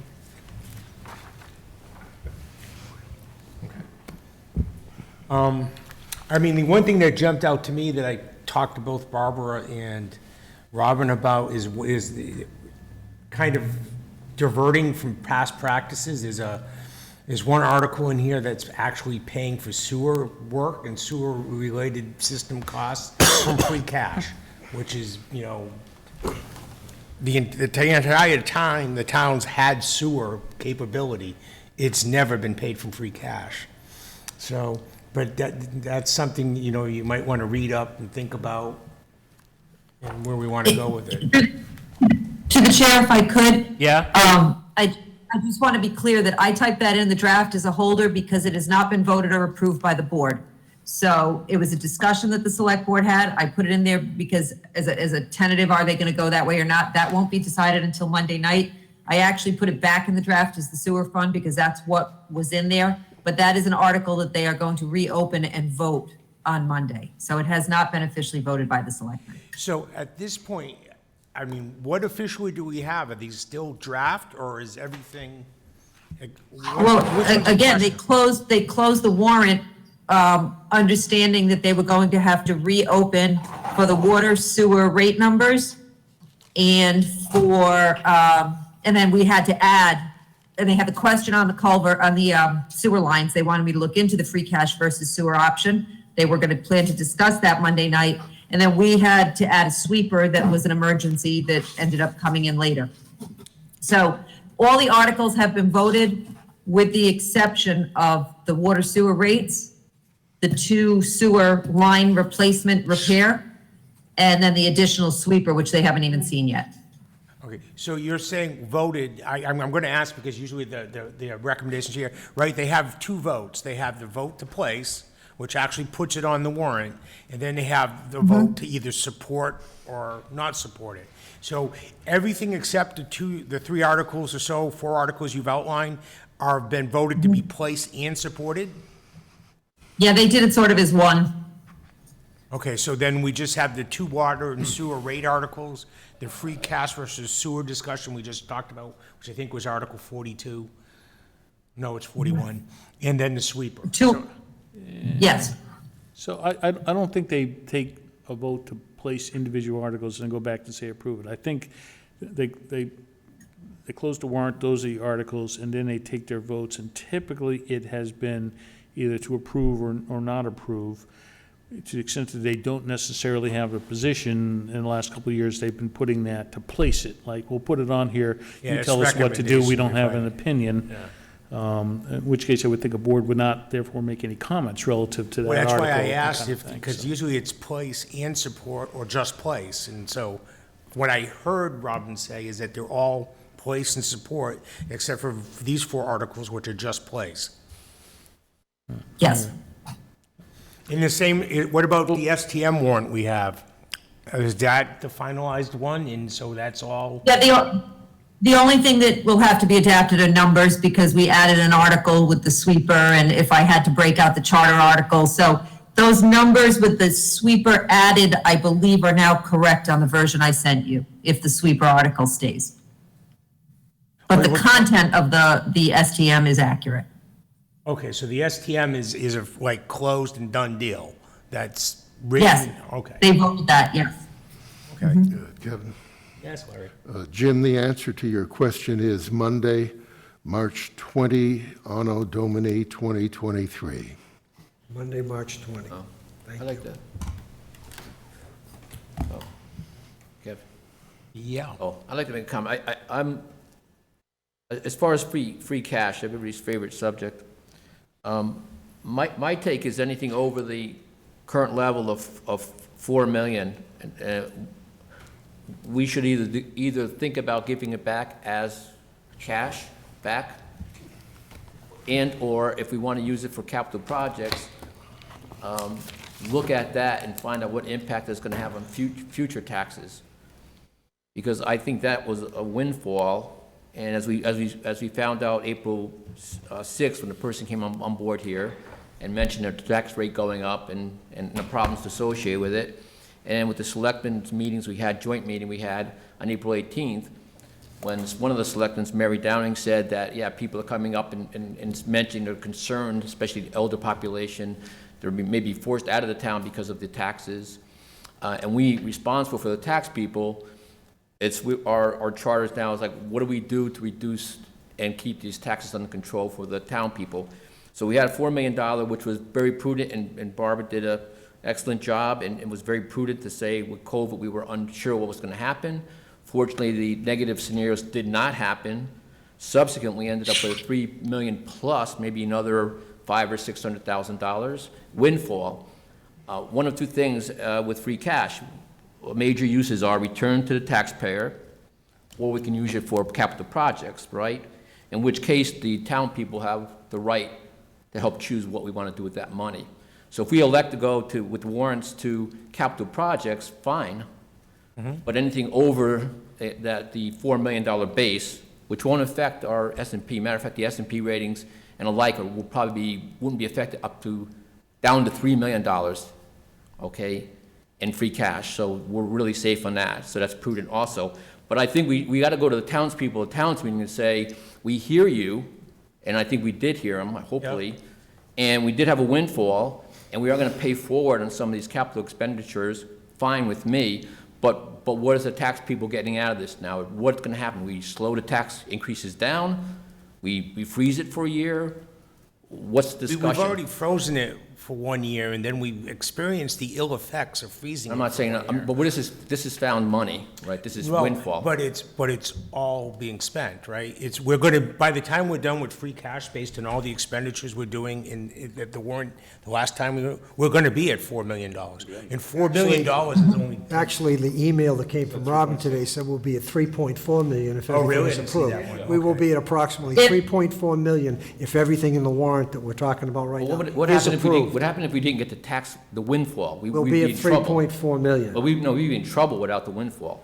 No. Oh, Yes, well, we were at we'd 7.2 be before we in a got to position 3.4. where the broken equipment couldn't be purchased unless we go out and say taxpayers, we now need to borrow money because we don't have cash in the bank to pay for it. Well, you need a 2.5 override. Yeah. Because we're already at the maximum taxing limit. So if we were in that position, you would be going to the taxpayer hat in hand saying, we need you to authorize us to borrow more money so we can pay for these pieces of equipment we actually need. Joe, wasn't it you that said if we pay for it out of free cash, it's a tax cut? Because we don't have to raise the money. To me, it's my position, we are giving it back to residents, right? We're not writing checks and throwing them in a mailbox and then saying, oh, by the way, the sweeper's broken, you send me $100 to buy a sweeper, or whatever else. We're giving it back to them because we're funding these needed things by spending that money. So we're giving it back to them in a way of funding the town here versus having to raise it through taxes in other ways to get back. Well, here's your check, but your taxes are going to go up next year, and I'm going to take it back from you. Yeah, but So- we started with, okay, maybe I'm missing, we started with 4, right? That's the way we operate, and that's prudent, that's a good number, okay? We got a $3 million windfall because of COVID and good practical financing principles. We up to 7, $3 million is a windfall. 50 this afternoon. If we didn't have that 3 million and we want to do all the projects we're talking about right now, our free cash would be 0. Yeah. Well, so supposing the windfall didn't happen, I mean, we're going to rely on windfalls to but- run the town? Now you're arguing against yourself. Probably am. You absolutely are. Yes. No, I'm, You made the case for keeping it as high as we can. That's Oh, no, what you. no, Oh, no. yes. You just got through saying, If I didn't have the windfall, we could not buy the new truck. We go to town meeting and say, we need a Prop 2.5 override. We need to raise taxes more than we already are, but. no, I'm not but talking about 40 raising, I million. didn't say raise taxes, I'm but saying, That's the only way you can fund those. Or we say, you know what, we got a broken how truck, do we we can't do fund it before the DPW. windfall? How do we fund these things? We don't wait for a windfall of $3 million and say, oh, wait for the windfall, and we'll fund these things. I mean, what did we do 2 years ago, 3 years ago, when free cash was less than Use free this? cash. We would use free cash to the extent Of the we 4 have. million. And this year, And we work but- within that but- budget, but right? All right, so think about where you're, right? Our existing financial policies that exist right now say we're supposed to have 10 to 13% of our budget in free cash. Well, And I think that's low. I think it should be more like 20 or 22%. So by the time we're done with this, we're less than 10% of our budget in our outstanding free cash balance. And as you can see, it takes very little item to go wrong to be $1 million. I mean, When you're done, can I be heard? You know, the ladder truck, if it was the breakdown, you know, you're talking, there's 7 figures right off the bat. If you wanted to replace the ladder truck, you could tell the people, we're not gonna replace it. And you know what that hurts? That hurts your homeowner's insurance policy, because your fire department is rated by the homeowner, the insurance companies, and what they're rated at it directly contributes to what you pay for homeowners insurance. So, you know, there's all these things that are interrelated. Can I To the recommend we chair? get back- Can I recommend Can I we get jump back in? to the agenda Yeah, and get let- away from a philosophical discussion? Yeah. That this Let's is not the listen to venue to have Barbara. this discussion. We have business to do with the budget and the warrant. And we're off on a sidetrack here that maybe should occur after the September. budget season Well, is this has a over. direct relation to warrants. Suppose we said we don't want to use the $3 million for that. Let's hear from Barbara. She's I trying think to it was break it. Robin who was asking. Oh, was it to jump Robin? in. Go ahead, Robin. Just quickly, I want to clarify one thing. The 3.4 is about where we would be if we used free cash on that $700,000 sewer replacement. But generally, we are at just around 4 million without that. So we are at the lowest of really where we should be. I mean, the 3.4, if we did that sewer line with that, teeters on a low end. Yeah, I think you have to be careful. We talk about a windfall. That was a portion of that money, but some of that other money was built up gradually through prudent use of money through the years. We budget what we think we need, but we don't spend it if we don't end up needing it. Free cash comes to us in a whole variety of ways. I think the point is valid. When Barbara and I talked a little bit this year, in past years, it's been 500,000, 600,000, and then a couple of big ticket items that have been purchased. We actually were able to purchase some of the things that have been kicked down the road because of that little bit of extra we did get from the prudent COVID budgeting. So yeah, in answer to the question, we had a little more, and things that we probably should not have kicked along as far as we did, like 2004, 2005 pieces of equipment that would take $60,000 to $100,000 to fix, never should have gotten to this position. We haven't swept streets in 2 years because the sweeper has not been functional. So we're lucky we had that money, and if we didn't have it, when in past years we have not, we cannot buy the equipment. So it's a quality of life question. Okay, Or you borrow, we and your lived debt above our- service line item goes up. we I lived want to above- address one thing very quickly on the rating agencies. Rating agencies do give parameters and numbers, but the GASB government standards will tell you 2 months of your operating budget is the minimum you should have. The other concern is, while that 4 million you might say fits into a policy, or the rating agencies will say that number's okay, that's well and good when you're building up to it. But the fact that we're depleting it, I'll tell you the truth, we're using it, we need to use it, but I don't think that that's necessarily the most favorable look either. When they look at us and say, well, you had 7 million last year and you have 4 million this year. Now I can explain it, and I can say, well, we had items that we had not purchased, we needed to, we knew we had a little more free cash than our policy shows, so we could spend it. But it is always a danger to deplete and say, well, we have too much, let's just deplete it. And I think this year does prove that we really didn't have too much. This is the result of not buying some things that we should have been buying right along. So I thank you for your time, and I agree, it's a philosophical discussion, but Well, no, we lived above our means, that's what you're saying. We should have been taking some of this previously, and we lived above our means, and now we got a windfall, which is good, I'm not arguing against it. No. Windfalls are good, and now we got No, we a didn't. windfall. Let's, No. we did not. table, we live above our means. we can take this up, and Okay, you can take it up article by article, but, I mean, this is definitely something that's more appropriate to that. What we were gonna try and do last year in the September, October timeframe, trying to say, can we develop, because I think where you're trying to go is you really want to take free cash, and instead of having it as one big pot, is allocate it to stabilization funds, or this, that, and other, Yeah. or other things where it has defined uses. Whereas actually we give the town more flexibility without having it in defined stabilization funds used for, because we can address anything that came up. I mean, I think we only had like $2 million when the tornado ripped through town. And I mean, for the short-term needs, that first couple of months, we had enough money to get our town through it without having to seek out short-term borrowing. And then when the state reimbursed started towns, those kings came back. You know, So I- when we go into the market, and Worcester goes into the market, and Springfield goes into the market, we have right now a higher rating from Standard & Poor's than either Worcester or Springfield. who do you think investors are going to look at first?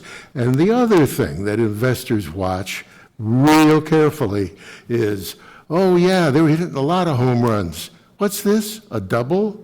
A couple of singles? Uh-oh. All of a sudden, our competitors look better. So no, sir, being strong is not the same as being strongest.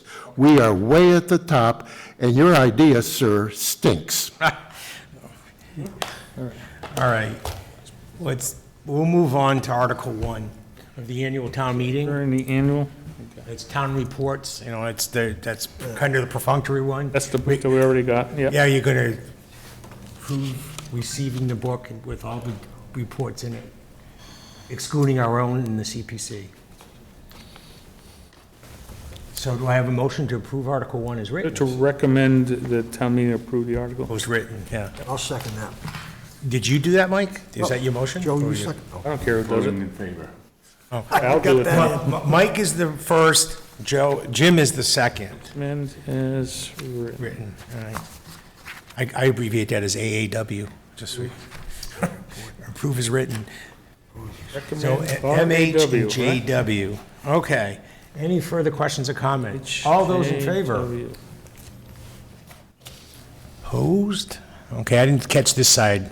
I got 6 over here. Yeah, Or we're 8 to here, nothing, yep. okay. So we can skip the CPC report because we don't have it yet? And Mike and I are both trying to work out on getting the CPC here So somehow. typically Penny says she waits for Barbara to do that. So Barbara, this is usually your summary of balances, what got spent, and what the new balance is, right? Yeah, I'm not going to get to that till next week. Okay, So we're going to great, thank you. skip CPC for now? Yeah, we're going to skip all the CPC articles because I know that It's like the first 10. Yeah, well, Penny was very, she wanted to come and talk to us and address all the CPC articles. And Mike and I have yet to make contact, real, concrete contact to get someone here. So we're trying. So we skip, All the way to 14, go to 15. well, They're all done, all CPC. yeah, we'll do that. I mean, Article 4, they can't do anything about. They have to pay their debt, but Yeah. it's okay. 5, 6, 7. Is it 8, 9? I'm sorry, I'm trying to scroll through it too. It was all the way to 14. 14, through 14. Community Preservation Gold Star Mothers Memorial Restoration. That's CPC too. Yeah, it is. All right. 15, town budget. Well, we haven't finished the town budget yet. Road construction, repairs, and maintenance. $150,000, to raise and appropriate, and that's what we've done traditionally because it used to be a line item budget item. We moved it out here so that the funds, if they weren't spent in one year, can carry over. accumulate and carry over, right.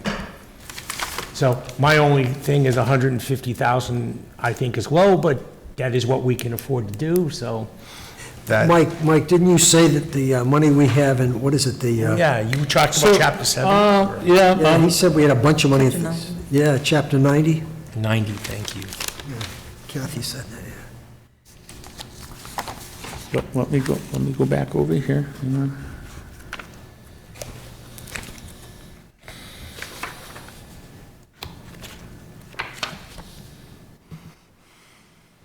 Robert, do you happen to know that number off the top of your head? So I got a rough number for you. I just Yeah, oh, want to okay. double check my notes. Sure. Oh, boy. It's a lot of money, it was almost $1 million. Is it? Okay. That was off. If I'm remembering correctly. Yeah, what happened? So, yeah, I think, It's about 3.6 million. yeah. Wow. Whoa. So there's a bunch of Chapter 90 money that's sitting out there. I was, 4 was the number I had in my mind, so that was good. And then I think in terms of our existing budget, it's a couple $100,000 from what we've done before. So, All right. that's probably where my notes So were. there's definitely enough. So, yeah, I think a few years back, we were putting as much as $400,000 in here. Again, it's not we spend 400 necessarily this year. There was a couple of years where we were building it up a little bit more, did some of the larger roads and maybe a couple of small ones. So, yeah, is this good for this year? The answer is yes from DPW. But it does beg the question to start to look at what point can we start to build up our bucket a little bit higher than what we've been doing here. You know, you do a couple of roads and that 4 million comes down to whatever, kind of getting into like a free cash kind of discussion here. But you take the pot of money you have, you spend it down, now you got to build it back up over time. So that If I you can could just address. comment, oh, sorry, Mike, I thought you were done, I'm sorry. Yep, go ahead. Go ahead. I'm finished. Oh, okay, I'm sorry. I just want to say, Rob and I are fully aware that we need to get that number back to the pre-COVID number. We were able to do that with a lot of the other reserves this year. And given the fact that, like I just said, we have 3.6 still in Chapter 90, we're slowly trying to work back to that number, and we will get there. So I did find my notes, if I just flipped over my piece of paper. So we have $179,000 left in our town fund for money we put in there in the past. So we'll add another 150 in there. There is a plan, there are a couple of roads that she identified to me, I just don't want to put them here in case the plan changes. But, she has a set of roads that are there. I know every year we talk about this, grading plan and overall plan. So the roads that are being done this year are consistent with that plan. This is about the time that we're done, given, plus or minus, a couple of shifts along the way. That plan is 5 years old. So she does want to kind of go back and find a resource to help go back and regrade roads based on where they are today. Part of that is also, it was more of a static plan versus dynamic plan. So here's where the roads, if you do it today, here's where the roads are. And you kind of come up with your 10-year plan based on current ratings. But she's kind of trying to find a way to add a dynamic piece to that of here's where the roads are today, but this road, given its construction and number of vehicles, deteriorates faster than this road, so you get a better picture. So she's looking to dust that off and redo it, but, and there still is the year-to-year based on, we drive these roads and we live with the issues, we make some fine-tune adjustments over there as well. That's excellent to hear. Thanks, Mike. Any other questions or comments on Article 16? So can I get a motion to approve Article 16 as written? So moved. Mike, do I have a second? Jim? Wait a second, I'm in the, I want an old one, so this is the new 16, okay? Any other questions or comments? All those in favor? 8-0. All right, Public Access Department. These are the people who get us on to television and YouTube and every place else, so you're there for posterity.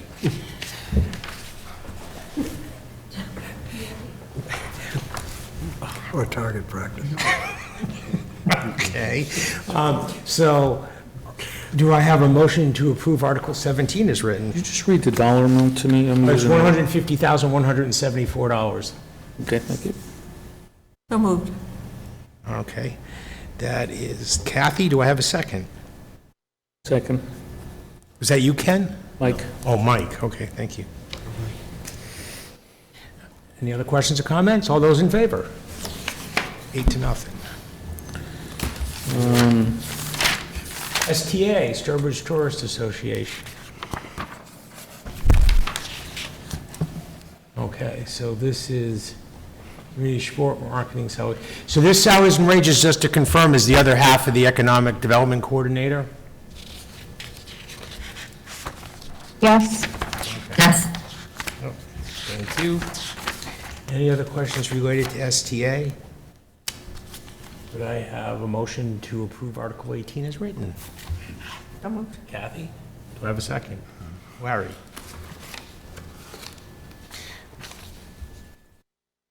Any other questions or comments? All those in favor? 8-0. All right. Article 19, Betterment Committee. I only have one question on the Betterment, and it has to do with the center office building line item that's on here. And it's $3,500 for a display case enhancement. And I remember when we redid that building, the display case was quite the topic of conversation.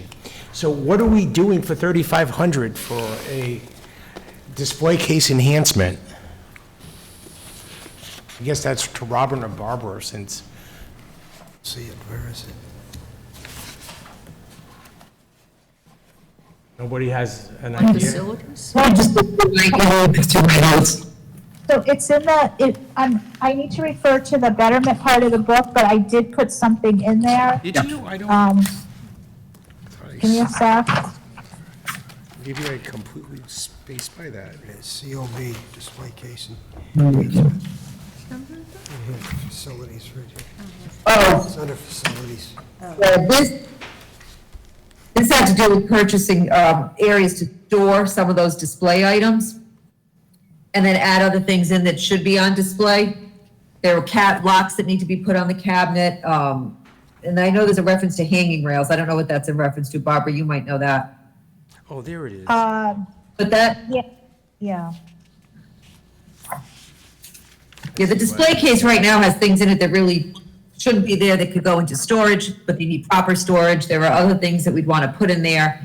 I think a lot of it is taking what's in there that needs to be preserved, but doesn't need to be in there. And the preservation of it has a little bit of a cost. Right, and then also archive storage boxes to organize and properly display items. So Robin Facilities has been researching this, and she did, I don't have my whole betterment folder with me, but she did have some pictures of what she was talking about for those, the hanging rails. If you're really interested, I can have her forward that to you. I'm more interested in the locks, because that was, if you remember back, Barbara, because you were on the same committee, that was a big discussion on whether we wanted to, enhance those existing doorways from the original school by putting new locks into them. Yeah, and I don't know what exactly she has in mind, but, I mean, I could definitely ask her to provide that information if you want it. It would be good to have, because you remember there were some very vocal people about wanting to present stuff, didn't feel they could present stuff because it wasn't secure, and then you had Right. people, I'm sorry? Yes, I agree with you. I remember all that, yes. Yeah. And so, but then there were also the people saying, well, you can't touch the doors because the doors were original to the building, and, so we couldn't put new locks. So I guess we'll get Robin to be prepared for all that type of crossfire at the town meeting. All right, so other than that, I just wanted clarification on it, because it just really, some traumatic events stick out in your mind. So Article 19, Betterment Committee, does anyone have any inkling that they would like to make a motion to approve it as written? What does town barn fire refer to? It's not that we're putting the town barn on fire, it's that we have a barn fire on the town common. Bonfire, Yeah. not barn, bond. It says Like B-A-R-N. The BAR. Where? Not mine, it doesn't. Oh, It says B-O. he and I are working off an old one that says Yeah, barn. I didn't print it out. I may have had it as barn because in my blood, everything I type, because I look out my window at one, I probably typed it wrong. Okay, because in the one that was sent out, very Yeah. last one today, it says Yeah. bonfire, like it should be spelled, B-O-N. Yeah, it's trying been to corrected find that. since one of the original Okay. versions. Okay. Sorry about that. The Freudian slip. No, it's okay. I mean, we catch these things, so. And I still need to go through and proof this one more time, so I'm not gonna say there's not still some typos in here, but, there's a lot less than the first draft. We'll focus on the big picture, not the comments Yeah. this week, all right? Thank you. We will get there as we always do. Any other questions related to, oh, I don't even have a motion yet. Do we want it? Anybody? I'll make the motion to recommend the article as written. Okay. WMH, do I have a second? I'll second it. Lee, Tell me which article is this? this is Article 19. Article 19, Betterment Committee. All right, I have a first and a second. Any other questions? All those in favor? 8-0, or Kathy?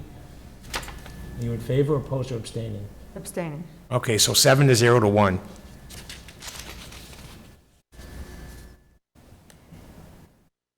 Capital improvement plan. In my detective vehicle in this one is not going to be an Explorer, correct? There is not going to be, in fact, maybe, well, another type of vehicle like an Accord. Kevin? Yeah, that's fine.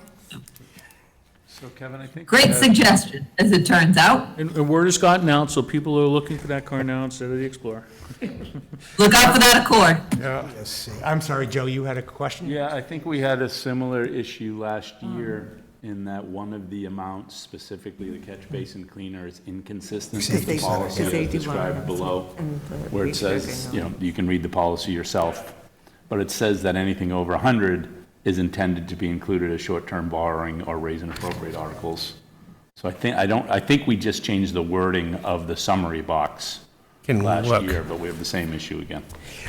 No, and you are correct, but, this is one of those things, we don't need to incur any of the costs of going out for short-term borrowing or raising and appropriating it, but I mean, the inconsistency is there. I'm trying to remember where this was last year. There it is. It's the same thing, it was in the capital, same thing, we had and the one or two And of we the actually amounts were over. went further over. Under this policy, good empowerment, okay, are funded from either available revenues such as free cash or borrowing. We just changed it last year. We took that, we just called it over $5,000. That whole under 100,000 discussion just went away, and we just made it over $5,000 are funded from either available revenues such as free cash or borrowing. That's all we made it do last year for the capital. Does somebody have the improvement board. policy handy? Barbara, I don't know if you heard that. What is the actual summary box I for think this article? the way we changed it last year was consistent with the wording in the policy. Right. We don't use it, don't worry about it. It's a guideline, it's not a hard and fast rule. Go with the flow. It is guidelines, and I mean, we wouldn't want to borrow when we have the free cash available. So I don't have a problem with the wording slightly changing, but Yeah. I'll have to grab my book from last year, but we didn't rewrite this year, so I'm guessing this is how it was worded last year. No, it's not. It's definitely different in our book on page 26. No, the draft I was working off, the Word version I had may have been 2 years ago. Yeah. When I Oh, was okay. that template, so that could be a version from 2 years ago. I can just update that if you need me to. You can read, you can see the verbiage in our report, because I saw it on your desk earlier. It's on page 26. Yep, So what the policy says yep, is, I'll look back. projects of 100,000 or more with a useful life of 10 years may be considered for borrowing.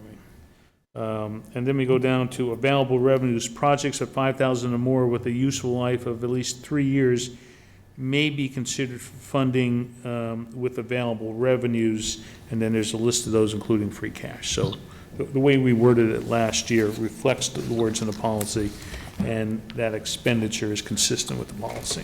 It's not just consistent with the verbiage, which I think Joe was trying to point out, that the verbiage that's in here, we would need to I change. think if we go back to last year's, we're fine. Back to last year, Yeah. we're good. Yep.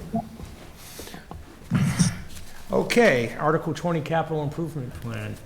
Do I have, I have a discussion on that. okay, well, First line recreation, it says Turner's Field Fending. It should be fencing, I believe. I'm sorry, go ahead, what? It's Turner's Field Fencing, not fending. Oh, okay. And I just point out that I go down the list on this and I look through to things that are either nice to do or okay to do or essential or important to do. And I saw that and right away it struck me that $36,000 for ball field fencing seemed to be a lot of money. So I took it upon myself to take a walk down there and walk the outfield fence. I was down there for a considerable amount of time, and for about 10% of that, we could repair what's there.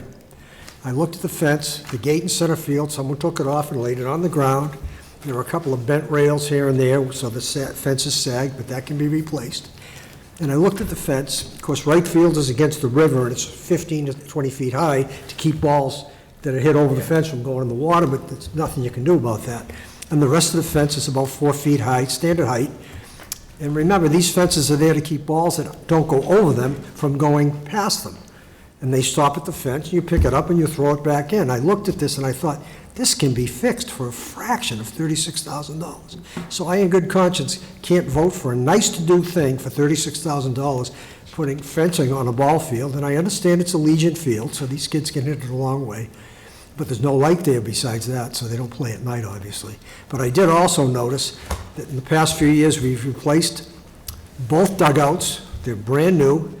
And the seating, the stands on both sides, the first base and the third base side, are brand new. So we've spent some money down at that field.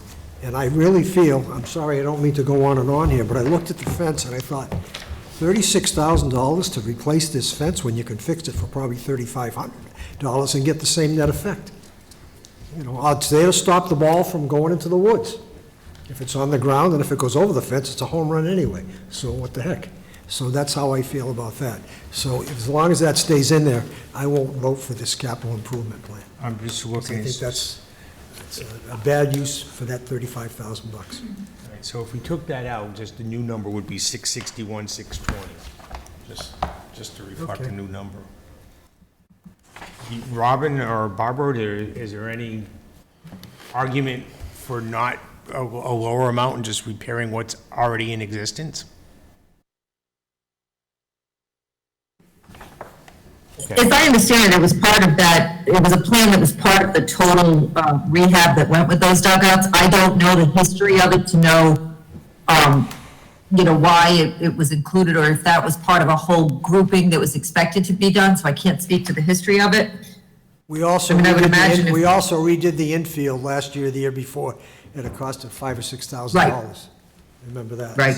So it sounds like it was part of a greater project, and again, I don't remember, I shouldn't say I remember, I wasn't here for the whole origination of this project to know why that was listed at that level as part of the work. I think what happened was there just wasn't enough money in the end to do the full work, and they put back in for this. But, I mean, if it's, certainly if it's a sticking point for the whole capital budget, and we can patch it for a while, we can we'll make it work if we have to, but we're certainly gonna need some funding for it. So, I can just speak to what was said during the capital committee meeting, and Kevin was there also, but my understanding from that meeting was that the area of the fencing that was being replaced was the existing outfield fencing, and that there was, that existing fencing had fallen and is rusted out, is what was said. So I personally Right. did not go down there as Jim did, but that's what was said at the Capitol meeting. Who said it? Did they walk it? That was what was reported by Annie.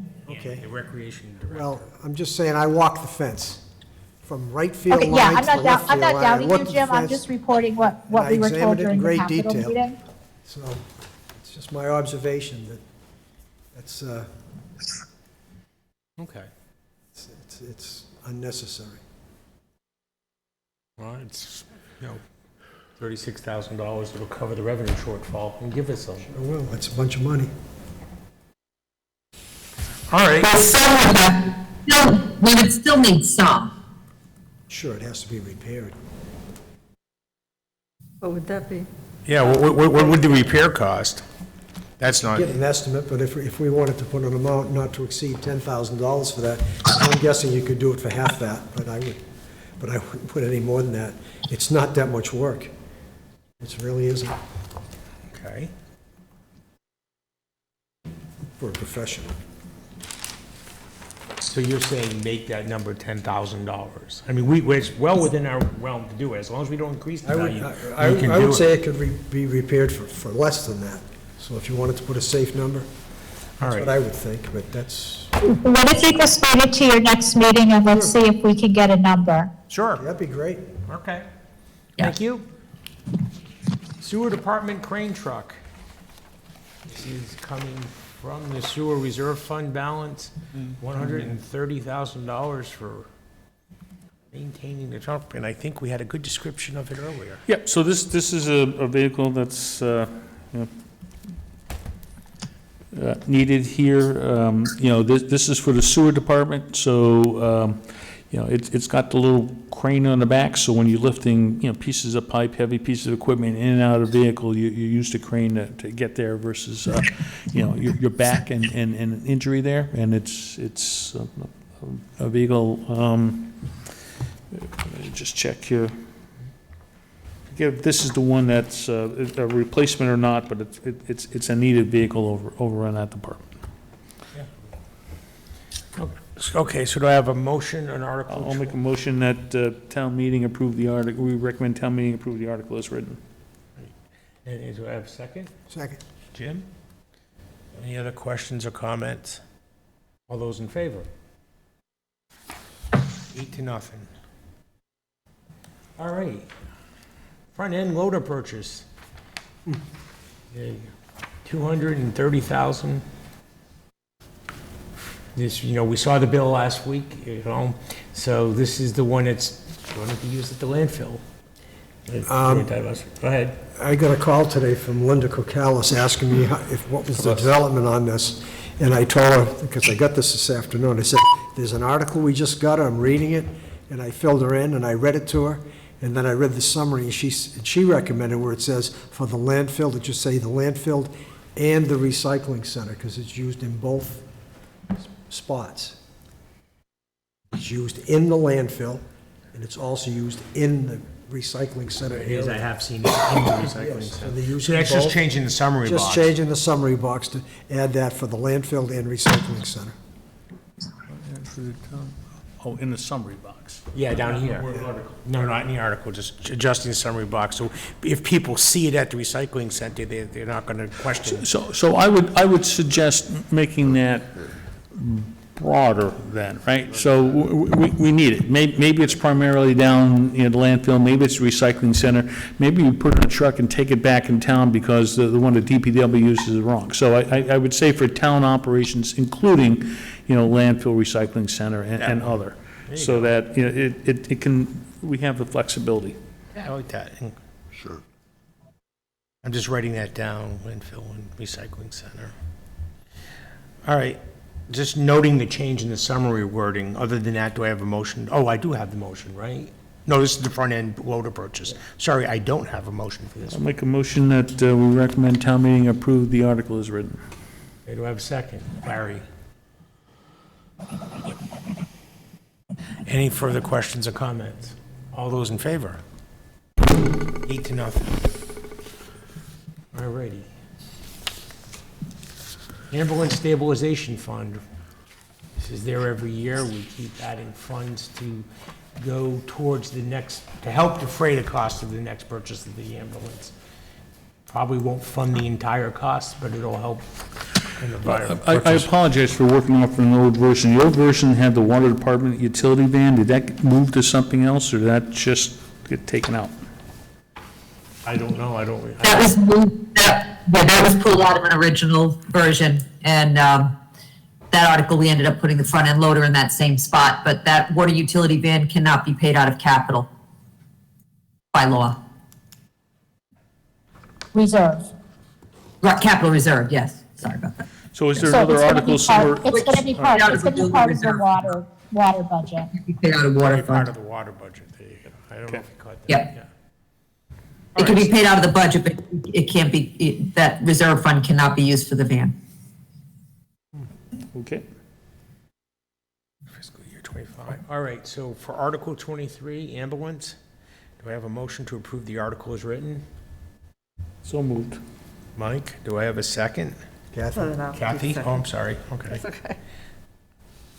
Any further questions or comments on this one? And that 93,835 number is correct, Barbara, is it in the summary box, does that need to be upgraded too? I believe it's correct. Great, thank you. Yep. All right, seeing no additional questions or comments, all those in favor? 8-0. All right. Capital stabilization. This is trying to get us, you know, a fund out there, I think, Ken, to what you're looking for. Money set aside for specific purposes that we're building that stake out right now. Okay, Article 24. The blank, do we have this? Oh, What? Yeah, do we have last year's book? I know there's a blank in there, but I'm just trying to, For capital? the stabilization, yeah. It's right here, this is that article there. Yep, so, The numbers, so last year we said, if, we did approve last year, so the balance would be 1,036,512, so we're gonna add another 200-something thousand. yeah, It's in the box. it's in. Oh, I'm looking at an old version, you got the new one. Oh, that's not a real number, a Well, million, look, 251? look at it, it's sorry. one I million, didn't two put the- hundred I and didn't print the new one fifty-one thousand, out two, there. two, two, three. Oh, yeah, there's an extra digit. I yeah. was Yeah, talking there's, to you the other day. again, I will go through and I will find those type of things before your next meeting. But at this point, anyone willing to There's just entertain a lots- motion approving as written? Go ahead, Barbara, I'm sorry. I was just saying, it's 1,251,223. 223, so. Okay. So we got 1 million in stabilization fund in addition to our free cash, we're gonna add another 200,000. I'll make a motion that Finance Committee recommend town meeting approve the article as written. Second. Jim seconds. Any further questions or comments? All those in favor? Nothing. All righty. Fire Vehicle Stabilization Fund. That's accurate. Wow. I just look at it, $137,000 we'll have in this for $750,000 purpose. So this is part of getting it worked out. In the paragraph itself, shouldn't it say 80,000 and Zero, zero, zero dollars? Yeah, it should, So that has to be fixed. right. Okay. That's something I consider that a typo, so we Yeah, would fix it if it ever got to be that way. Did you catch that, Barbara, that comment? The sense is I missing got in it. the body? Great, thank you. Did you guys say 80, how much are we raising appropriate, 100? 80,000. So it was 100, we went down to 80. Got his hand up. Oh, Larry, I'm sorry. So we reduced it down to 80 because of the decrease in the state aid, so we needed to make up the difference that we talked about the other night. The $17,000 shortfall. Yeah. Okay. Larry, you had a question? Yes, it's one word, and it could make a big difference, I think. The article reads, "Future purchase of major fire apparatus." Fine. But the text says, "Purchase of a new piece of apparatus." Well, sometimes towns buy used. And it may be new to the town, but the thing itself could be used. And that's not clear from, oh, there's a difference. I see where you're And- going. Yeah, and Yeah. so whatever it may be, it ought to be consistent. Could be We new could to just us. say Perhaps it apparatus. should be for purchase of apparatus and leave it ambiguous. Yep. Because you may buy a used one. Just leave out the word new. Yeah. Right. Just take out the word new, yeah. So there's a reason for free cash. We're gonna have 137,460, and in 2 years, we're gonna have to shell out 750. Or borrow, Yes. Or borrow, yeah. Yeah. or cut the school budget by $500,000 so we can buy a fire truck, we'll have to have those discussions. Okay. Could be. Article 25, do I have a motion to approve the article as written? So moved. Kathy, do I have Mike, seconds? Any other discussion? All those in favor? 8 to 0. And we'll get to OPEB and then we'll call it a wrap. Because it's getting later than we normally do, but I mean, how many articles are there in total? 26, 50, almost 50, 47. 47. Okay. We only have, what, 2 more nights left, 3 nights left? Two to really do things, and then the third one is kind of like reviewing our book. We haven't even talked about that yet at all. But we do have meeting minutes to do and stuff like that, so we can we could move to the STM and knock that thing out. That's all done from their side, too. Just pick a path and go. Yeah, let's finish off Article 26, OPEB. We all know what OPEB is, that's, funding our liability for all our retirees. So, and we saw that there was a actual study being done to see if we're on track and if it's not going up or not. So, Pulling apart, we set $1 million against $1 billion liability. Yes, exactly. And the town is congratulated by Standard & Poor's for doing what many towns do not do, which is to keep putting money in. The gesture itself is valuable. Everybody agrees nobody's going to live long enough to put enough money in to catch up. Of course, but that's not the point.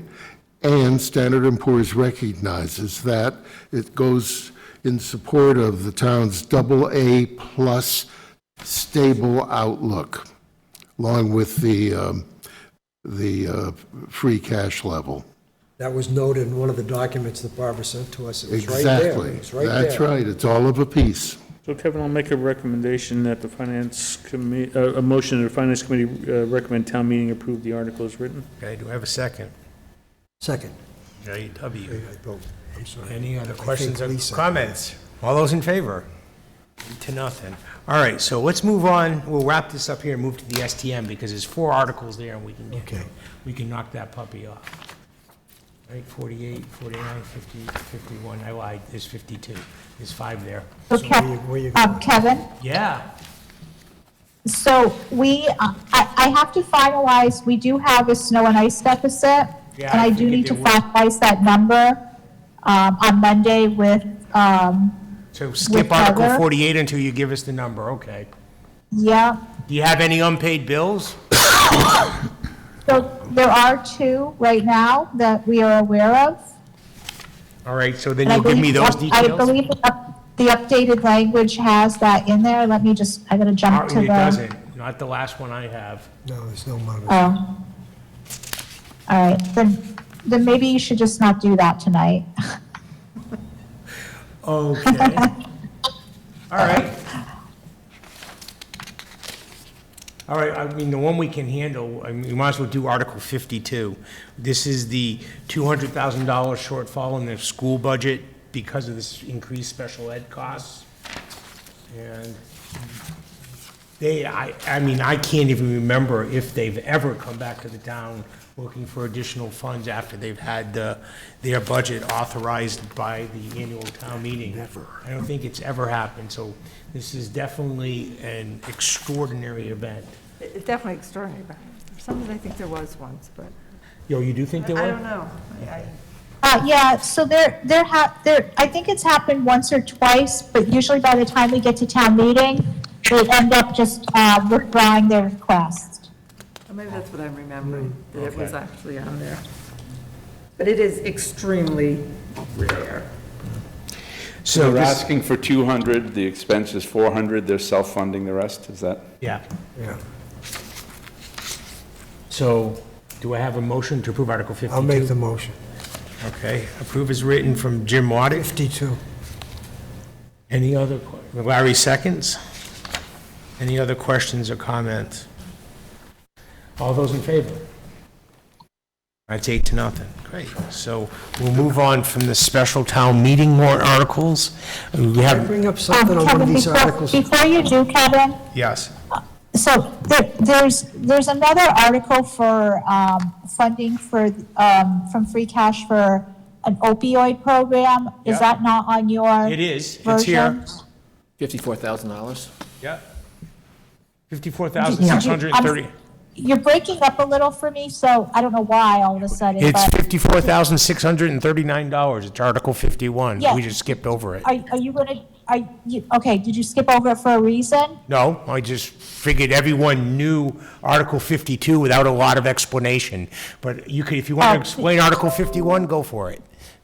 Well, no, what I was just, because Robin's on tonight, and she can, she can explain it, she has more information than I do on this, so I was just wondering if you do have any questions, just in case she's not on the next meeting, maybe you could just briefly talk about that, if you have questions. If you don't, then great. Okay, no, That's the one I had a question on. then go for it. In the box, it says, "Town to spend funds as determined by a team of staff members." Before I vote for this, I'd want to know who comprises that team of staff members.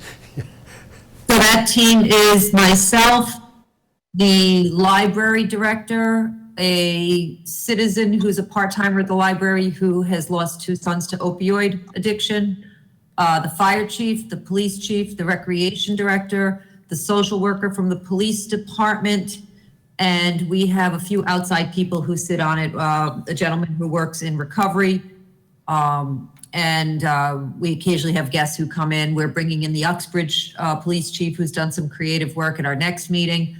So it's a pretty broad team of people, and we've looked at where we want to go with it. You know, the schools do good prevention work and whatnot, but we wanted to go a little bit different because part of the area of this is educating parents on opioid addiction, elderly people on opioid addiction, and also working with recovery, people who are in recovery, seeking recovery.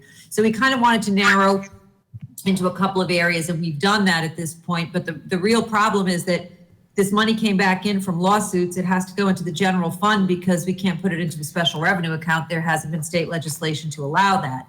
Down the road, they are looking at creating that legislation to allow us to have special revenue funds. But if we put it into a stabilization, then that would mean every time we want to spend $2,000 or $2,500, it would actually have to wait for a town meeting vote. And the types of expenditures we're doing in the very large communities that might be getting, millions of dollars or hundreds of thousands, they might be putting it toward adding hospital rooms or recovery centers. In our case, the numbers are smaller, and it's going to be promotional marketing, education, bringing speakers in, and looking at it from that standpoint. So I hope that explains it a little bit. So I had the question, so I would suspect that somebody reading this in anticipation of voting at town meeting might have the same question. Would it be possible to elaborate without going into all the depth you just did, but say something more than by a team of staff members, give a little bit of qualified professionals or something along that line to give a sense of credibility to who's going to be doing this? I just think by a team of staff members doesn't really give me a great deal of confidence. I don't know who that is. I'm just kind of curious too, is this a committee that was literally appointed and named by the Board of Selectmen and everyone got vetted, or is this just something on the side? No, this is something I did just with staff as an internal thing. The money comes in, and as town administrator, I sort of could have just said, this is what I want to use it for.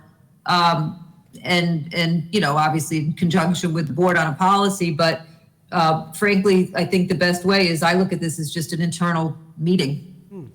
And the specific amount is how much we were allocated? That's how that's determined?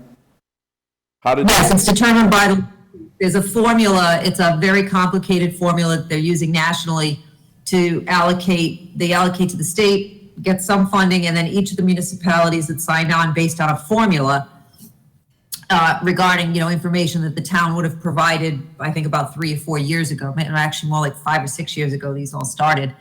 And they come up with the number that way. And there's been more than we expected because there were more lawsuits that were filed. It was originally, like J&J, and now they've actually, CVS and Walgreens have settled. So it's been pretty significant in some communities, and 54,000 for us is actually, not bad either. Kevin? Yeah. Sort of, I had a similar question, sort of follow on that. 54,639, that's the total amount of money that Sturbridge has received, or is it a portion of it and you have more money in there for a future article? And since it's coming out of free cash, I assume we already have the money in hand. It's in the general fund. This is not an anticipated money that's coming our way in the future. We're going to spend today's So cash. that's money that has come in. Now, if more money comes in, we're hopeful, and all of the towns are sort of running into this, we are hopeful that by that point there will be a fund, we'll be able to have a special reserve account for that, a special revenue account, I should say. But at this point we don't, so we're just going to go with obviously the money we have so that we can expend it, because if we don't do that, then the money, and we're required to say how we've used this money. So it goes into the general fund, and I haven't figured out a way to expend it, we're going to have a problem because we will not have expended it toward what we're supposed to spend it on. Yep, okay. And one last thing, Kevin, all the folks that you indicated were part of that team, qualified, I don't have any issue with that. I just found it curious that there was no one from the Board of Health on this, or the health agent in there, and so that's just an observation I had. Or the nurse. Or the nurse, yeah. Or the nurse, you do it through the nurse there? Good Okay. catch, Yep. Mike, that's, Do we have an issue in Sturbridge with opioids, or, I know this is prevention, but I'm just curious, is there an issue here? There are issues, every community, we have overdoses routinely in town. It's just prevalent everywhere. nasty stuff. Okay. Yeah, it really is prevalent everywhere. And the part of the importance of this is it is happening in middle and upper middle class communities at a disarming number that we're seeing overdoses and addiction. I think the only thing we want to add to the summary article is to Joe's question, is, that this $54,639 is recognition of the amount of money the town has currently received from the settlement. It gives just a little more clarification. Rereading it, I understand that now, but to your point, when I first read it, I didn't fully understand that. Yeah, I'm with you. It wasn't quite clear. It's Do you know a implied. total yet, Robin? Is it, with the ones that just came out, I thought that there was a list somewhere what everybody's getting. Yeah, I don't have an updated number for us yet. The last I have is the numbers that we saw now. We haven't received anything else, and I haven't gotten a full indication yet of what might be coming. I haven't received it yet anyway. All right, then, while we're here, Article 51, can I motion to approve the article as written? Recommend is written? Yeah. Joe and Mike. Any other questions or comments? All right, all those in favor? 8-0. Okay. All right, so we got the minutes now. We're making great progress, at least tonight. This is good, because, like you, Mike, pointed out, there's only a couple meetings left to actually get real work done. So, discussions and that type of stuff. All right, So Kevin, with the minutes, again, I think we've got some minutes from last April when we were doing some budget stuff. You're still working on those? Okay. the only minutes I have that I'm aware of is from 4/13/2023.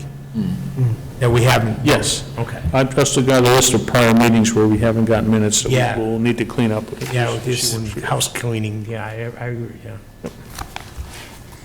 Okay. Anyone have any concerns with the minutes that were sent from 4/13? I'm just thinking, my only comments were, we have members present. Didn't we normally put a line as to which members were absent versus just silently suggesting they weren't there? And then I think in the end, there was a reference here to an LG making a motion. I think that was Larry Morrison in the end there, but other than that, I was okay with it. Very last page, almost like the last. LG made a motion, that should be LM. Is that what you're saying, Mike? Yeah, because that was Larry's budget. I didn't attend this meeting. I watched it, but I didn't attend it. Okay. Right. So I thought in the past we would have put members present, members absent. I just think have we members did. present. I mean, I don't remember. I suppose it can't hurt. Did I not include who was absent? You didn't? you- No. Oh, well, I should do that. Yeah. Oh, I hope I usually do. Okay, so. That's why I thought we didn't. So there's a couple of corrections, and Yep. the LG, the absent. Other than that, can I get a motion to approve the minutes as amended? From someone who was there. Ooh, so Larry? Larry? Okay. And then you seconded, Mike? Is that what I heard you? Okay. So I got a first and second to approve them as amended. Oh, is it possible that we're all here? Is that why there's no one absent? No, No, Jim said he wasn't here. I didn't make the 13th, I wasn't there. Just trying for you. You knew it was on TV. I watched it on TV. That's right, she knew that. Okay. Simultaneously? I went on the town website and watched it. Oh, later. You can watch it on YouTube. No, because you could have, I don't know if you, No, I watched it two or 3 days later. Okay. When you retire, have nothing to do during the day, you watch finance committee meetings, yeah. All right, so I have a first. Conservation's even more fun. Mike, who's the first and second? I forgot to note it. Larry and myself. Larry and Mike, okay. All right, seeing no other comments, all those in favor of the amended minutes? Oh, I can't get that. I So 7 to 1. All right, so that gets us through meeting minutes. Old business. New business. Everything is quiet. All right, public access. Nothing, no public access. So, Mike, Motion to adjourn? okay, at 9:53. Do I have a second? All those in favor? That was Larry seconding. And that's, oh, wait, okay, now it's 8 to 0. Well, 9 if we're going with Joe's both hands. We're good.